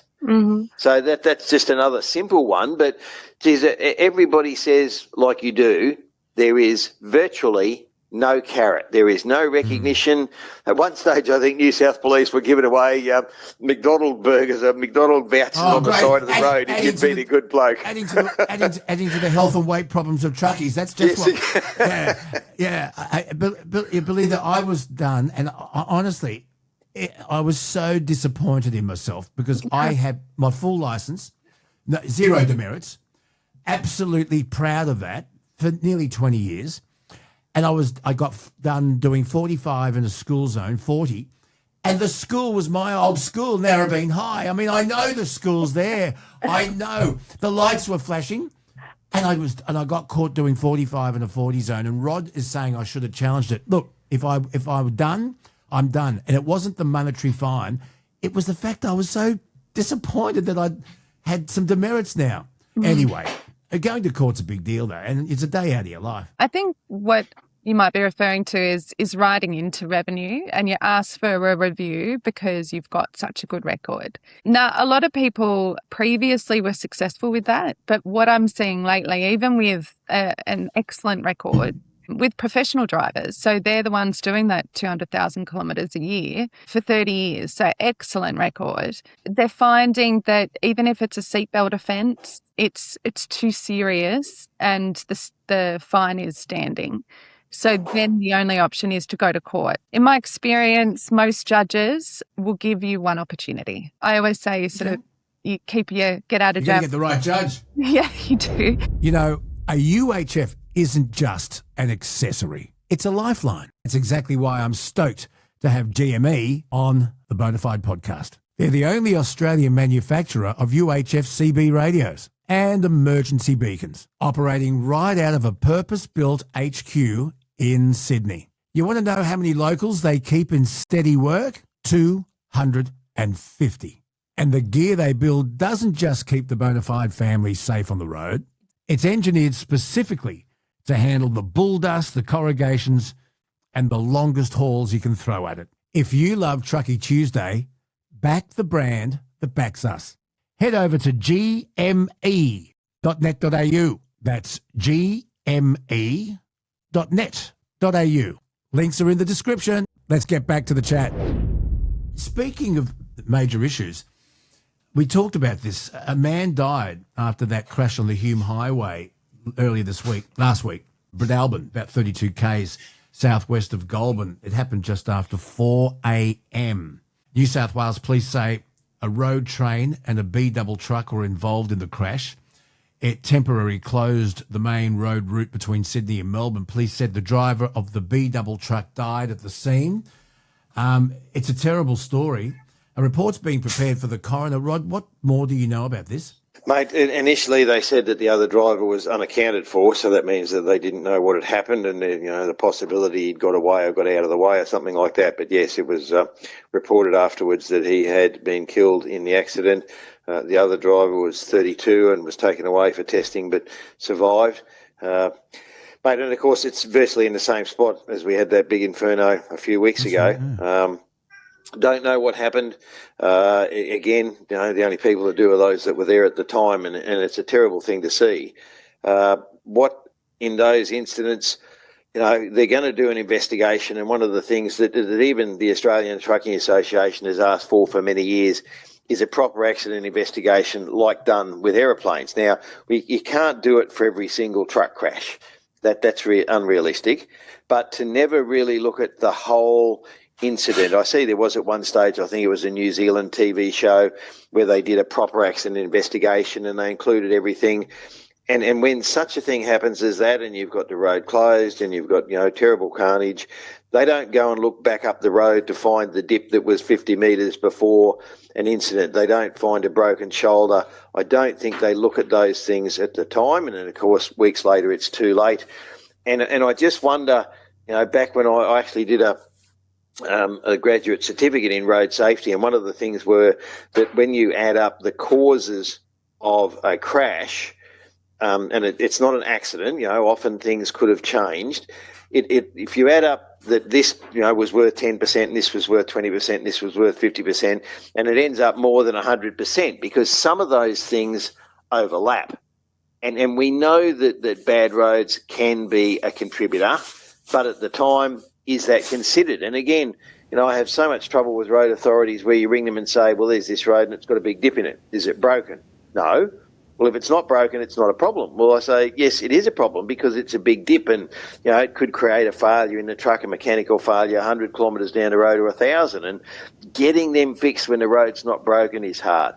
So if there was a proper investigation that looked at all of those things, maybe we would find some solutions. Maybe we would find that some of those contributing factors could have been addressed or could be in the future. We might save lives by doing that. But if we just all say, it's another road death, and that's a tragedy for those involved, and we brush it off, are we actually fixing the problem? Are we making things better for the future and saving people's lives from having the same thing happen again? And I don't think we do that properly. Okay, now just cutting in here, just edit. Belinda, how are you going for time? There's a story here, Rod, that I saw in Owner Driver magazine, and I wanted to run it past both of you. It concerns the NHVR. The National Heavy Vehicle Regulator has clarified upcoming work diary changes and the new unfit to drive duty coming in the impending heavy vehicle national law upgrade. I'll just go a bit further. The NHVR's Manager of Fatigue and Human Factors, Matt Boland, joined the regulator's What's Your 20 podcast to clarify the benefits of both changes. Now, in the episode, he talks about the ongoing importance of fatigue management, work diary fine myths, and the written work diary improvements. And in particular, he dispels a common myth around spelling mistakes in work diaries attracting fines, which we've talked about, Rod, ever since I've met you. So Belinda Hughes from Hughes Lawyers, first of all, is that a myth that you will get a heavy fine, possibly even lose your licence and your livelihood, if you misspell a town's name on your handwritten diary? As of 3 weeks ago, I had a guy infringe because his writing was not clear in the work diary. So not misspelling, but his writing was not clear. So only a pharmacist could understand it. Well, it was interesting because I read the court attendance notice that the police issued and I couldn't work out the court date. I couldn't work out whether it was a 4 or a 9. And I thought, this is a bit hypocritical. I think perhaps the NHVR may not necessarily be across what some of the police are doing on the side of the road. Mate, I've had an incident where someone has received a ticket, had the wrong name, the wrong highway, the wrong rego, this, that and the other. They've written into the police issuing, and we are specifically talking about police here, and said, look, they've made a mistake in the ticket. Obviously, I'm being pinged for making a mistake. You've made a mistake. Can I have the fine withdrawn? Oh, no, we'll just rewrite that for you. So we don't get the chance to rewrite it. We don't get the chance to fix it. And that has been a myth. I have never in my life seen a ticket where someone spelt Broome without the E or Brisbane without the E. But if you write BR and you're in Perth, well, are you trying to tell them that you're in Brisbane or something like that? So, if it's deliberate intent to deceive, I'm trying to fool the bloke, well, then you're likely to get a ticket because you are trying to deceive them. But if you leave the E off Brisbane or Broome, I've never seen the ticket. Most will say this is how you spell it. There is even an example in the front of the logbook where a lady driver has misspelt the name of a town, but because it's the only one there and because it's similar and because she's got the one either side are correct, they've said, look, you've misspelt it, but that's not an intent to deceive. The thing with the unfit to drive, though, goodness me, I spoke with a bloke the other day and how we're going to manage this. Now, they're saying that the new law of being unfit to drive will only apply in court. That on the side of the road, if I turn around and say, oh, geez, mate, I kicked my toe this morning. Oh, really? Is it sore? Oh, yeah, it's been aching, mate. Oh, I think you're unfit to drive because you've got a sore toe. That's not going to happen. The NHVR the inspectors aren't medical practitioners nor police. But should you go to court, and it's proven that you knew that you were incapable. You might have been on medication for being sick. You know, might have had something else happen, and that you went to work knowing that you should not have been fit to drive, that's when that will apply. But when you take that to the mental health issue, what a minefield. And again, you can do the right thing and look after it. They're saying it's for the ability of the driver to say to his boss, look, I'm really struggling today. I'm having a problem. I need the time off. I can't do that trip. Now, again, if you're an owner-driver, you know, no one's going to pay you. If you're a company driver and you say, I need this time off, no one's going to pay you, and then you've got to go and see someone to help you. So I understand the need to include it. I'm just worried how it's going to be managed and how it's going to work out on the side of the road for everybody. To get to court, though, they would need to charge the driver with unfitness. It's going to be really interesting to see who enforces this, whether it's just going to be the investigators or whether it is going to be that type of roadside, I don't think you're in a fit state to drive, and they charge the driver. Big changes there, eh? Now, I don't know if you've heard any of our Truckie Tuesday songs, Belinda. If not, we can send you the compilation album. In fact, we're working on a Christmas album. But we've got Rowie, who sent us some music. One to start Truckie Tuesday and one to end it, he says. He says, my name is Rowan, and I record and release music under the artist name Rowie on Spotify. I'm a singer-songwriter who combines my own voice, my own lyrics, and AI-assisted music production to create original songs and jingles. I've been a long-time listener of the Bonafide podcast, and I really enjoy Truckie Tuesday. Yay, we found someone. He called me up last week too. Okay. That one bloke. So we got two now. Yeah. It's become one of the highlights of my week. He needs a life. This guy needs serious therapy. Anyway, as a thank you for all the great content you put out, I've created a few original Truckie Tuesday jingles. I'd love for you to use them any way you like. You have my full permission to use them completely free of charge. We love free of charge. I tell you what we'll do, Rod. We'll send Rowie some merch. Shall we do that? Absolutely. Yes, we should do that. Yeah. He said, I'd be honoured if you could use them. Now, I've got them here. Rod Hannifey, as a world premiere, a first, are you ready to hear some of Rowie's music? Because I haven't heard this yet either. Are you ready? Super ready. Let's go.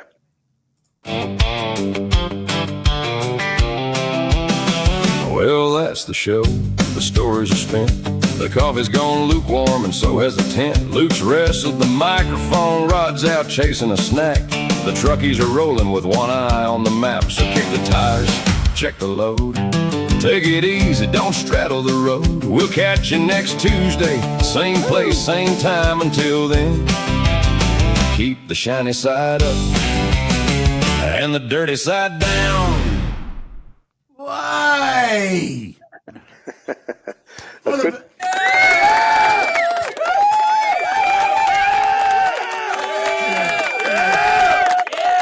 That's enough. Shush now. There's another one. You ready? Yep, let's go. Truckie Tuesday. Leonard Skinner. Fire up diesel, turn that radio high. Woo! Luke Bona's on the air as the road rolls by. Rod Hannifey's talking from a blacktop line. Shut him up. Keeping truckies up to date every single time. Truckie Tuesday, the stories are real, the people are true. From the city to the bush, this one's for you. Oh, very good. He covers just about everything there. He's done a good job. Now, we need to get Belinda Hughes' name in there somewhere. You know what we need? I've got the Belinda Hughes blues. No, she makes you happy. Yeah, that's right. No, that's right. No, you can't have the blues because that's when you lose. Oh, I know what we do. We got the Hughes News. What about the Hughesy News? Oh, there you go. Yeah. Yeah. Hang on. She's just letting good news. Good news. Hughes lose. Good news. Hughes news. Good news. Belinda Hughes News. Yes, there you go. Hey. You become a star, Belinda, and you didn't even know. Oh, how good was that, though? That was amazing. It was very, very good. my blue suede Hughes. No, I need to shut up. That was very, very good. Some merchandise is coming his way, and please keep them coming. And we want a Truckie Tuesday song in the style of Jimmy Barnes. Yes, and we need to get to another market, Luke, where we know that, back in the day we had Slim, and look, we've got Travis. We spoke to Travis a little while ago. I haven't heard from him about his new album out yet. We have to chase him up. But, mate, there's not that many now, and to get to the rest of the public, it's a bit like, we're widening our horizons. Is that that's right? Our demographic. We need to widen our demographic. We certainly do. Yeah. Yes. Okay. And look, your show's given me that chance. So, Belinda, did you hear from the man about the $93,000 poll bill? No, I didn't actually. Oh, okay. Well, What's there's another.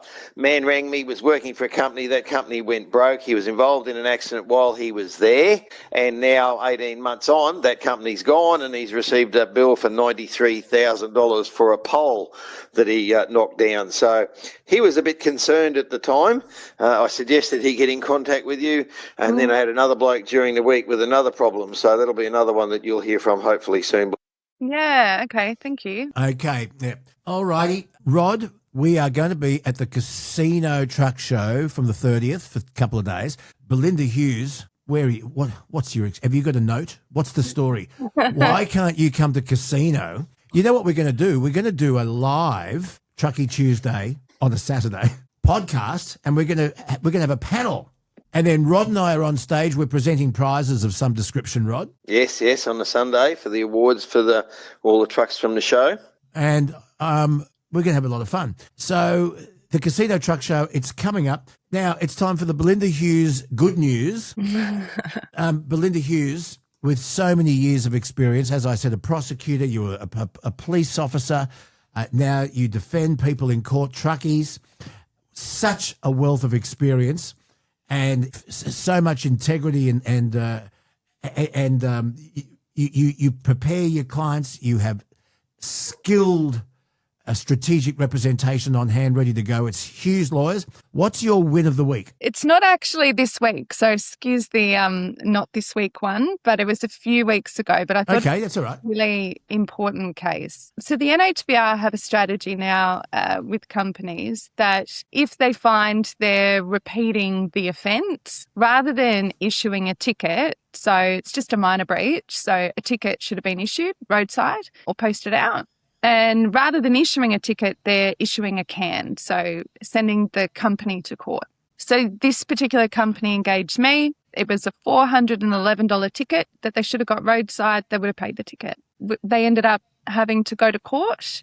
We went to court and we said, this is a ticket. This is 20 centimetres. It's a minor breach. Why are we here? Why was not an infringement notice issued? And the NHBR said, well, look, because of their history, they'd never had this type of offence before. It was different offences. But because of that offence, we thought it needs to go to court. Ultimately, the court heard my submissions that this company had a number of trucks, and given their record, it's actually a pretty good record. They got a Section 10, so no conviction, no penalty. So they got a better outcome by going to court, even less than this $411 that they would have paid. So unfortunately, this strategy that the NHBR has got backfired. But I would say as well, it's a strategy where the courts are already so busy. I was at Taree this week and had 176 cases for one day. Like, the courts do not need to have these infringement matters in court. They're infringements for a reason. They're minor matters. So I really don't understand the strategy. And if they're going to continue to do that, I do hope that people do challenge it. Yes, and look, sometimes you can represent yourself for something simple, and you talk about having the right judge. So I had a police officer pull me up. He reckoned I was 15 minutes over. I didn't reckon I was. I actually wrote a fool's cap page. I had 5 points on which to challenge this 15-minute breach. I went to court in Gilgandra. The police didn't turn up. There was no one there, and they said, oh, well, they obviously don't care that much. And it was a lady judge, and I think I got to point 3. So she said, oh, you're here representing yourself? Yes. And I said, look, this is my first ever attendance in court on a traffic breach in 30 years. And I got to point 3, and in the end, the lady judge said, And the prosecutor got up and she said, "This is your first offence in 30 years." I said, "Yeah." "Wow." She said, that's not good. That's exceptional." And then I got to point 3 and the judge said, "Nah, dismissed." He said, "Away you go, mate, go home." But again, I had to take the day off. I had to drive to court. And again, I do believe, and I said when the NHVR was first mooted, that we now have supposedly that national regulator. Why is it that I have to go to West Wyalong when I live in Brisbane? You know, why can't I attend court either via video, particularly where it's a minor thing? And of course, Belinda has access during COVID. They did do some of that thing where you could attend via video. And rather than both, Belinda and me attend court, I can give her permission to attend on my behalf, depending on what that is. But you've got to make those decisions depending on the fine and the penalty. And sometimes, as Belinda and I discussed a little while ago, if you let that first one through, you think, "Oh, look, it's only minor.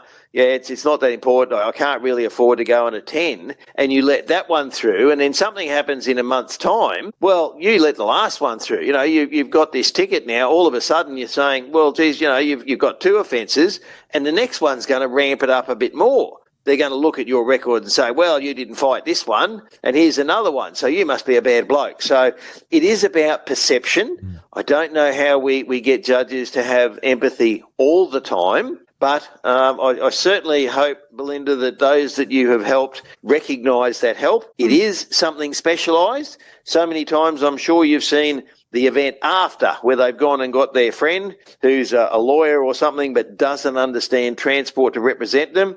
And some of those outcomes could have been very different if they had proper transport knowledge. Yeah.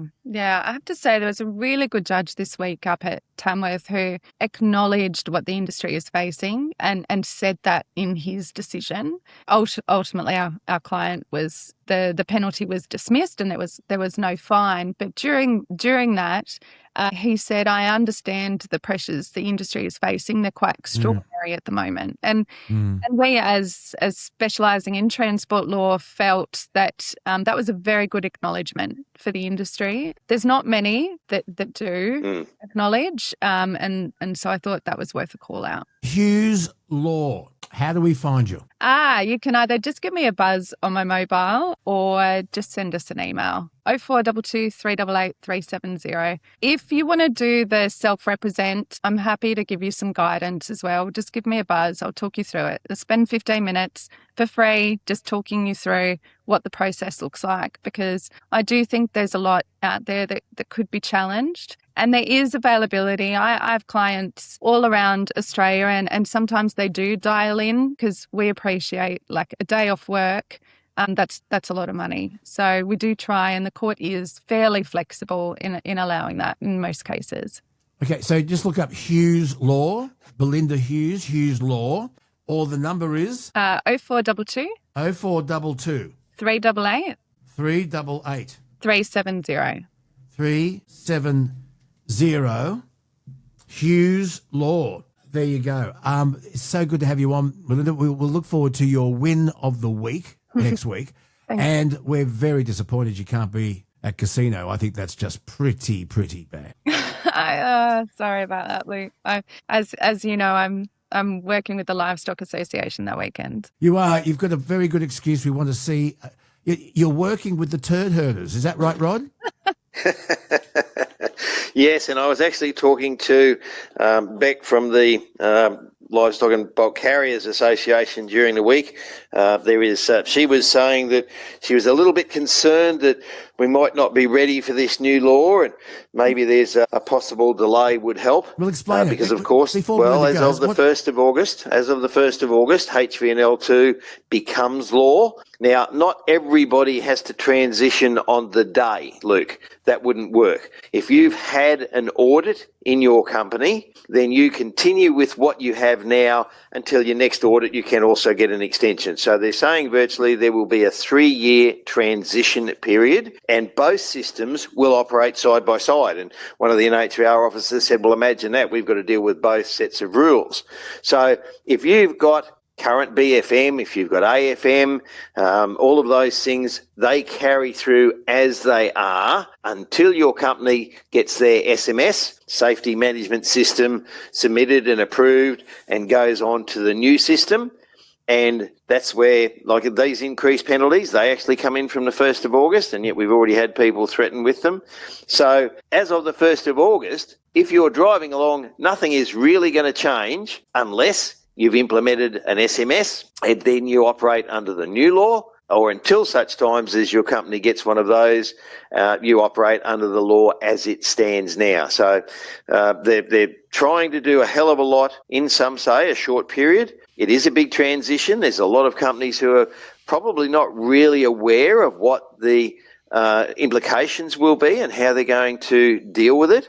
But we do have at least 2 years or 3 to get that in place. The intent of the law is, of course, to improve safety. We wonder if the delivery will be the same. And for that point, that's why we ask to be included in these things, to get to have a say. And I'm sure Belinda would agree. Yeah, closing statements.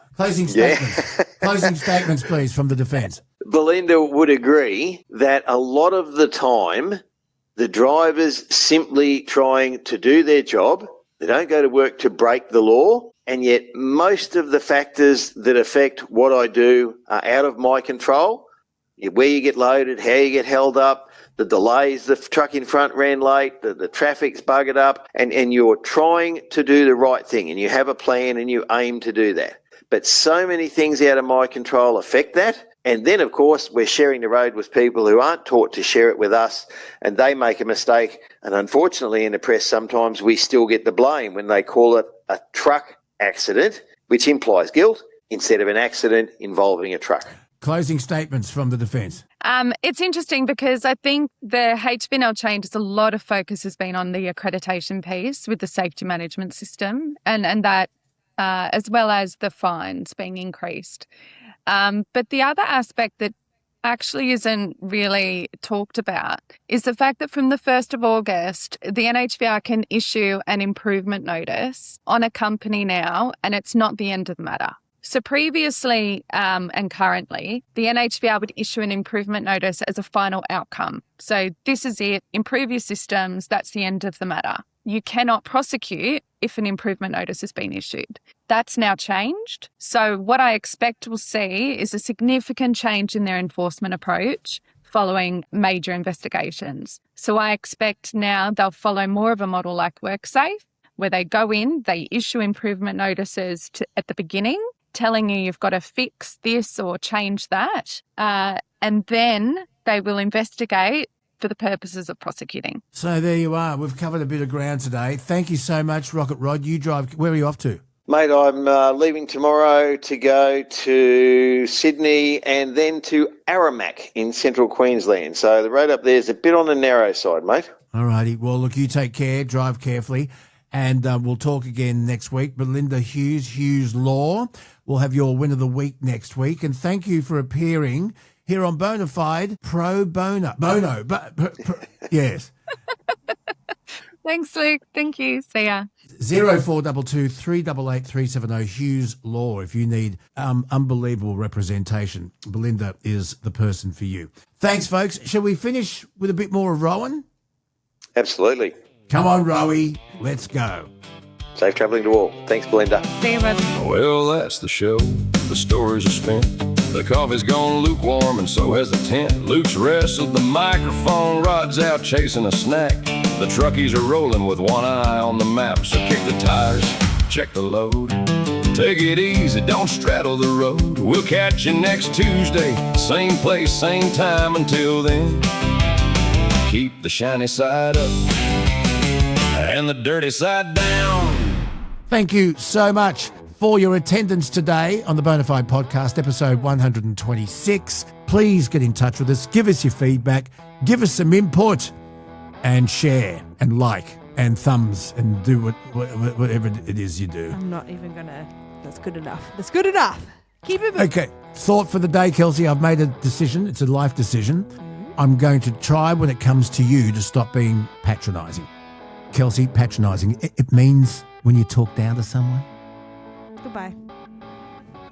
Well, that's it. A big, massive cheer for the folk at GME. Thank you for keeping the Aussie transport industry talking. It's engineered specifically to handle the bull dust, the corrugations, and the longest hauls you can throw at it. Head over to gme.net.au. That's gme.net.au. Links are in the description, and we'll see you next week.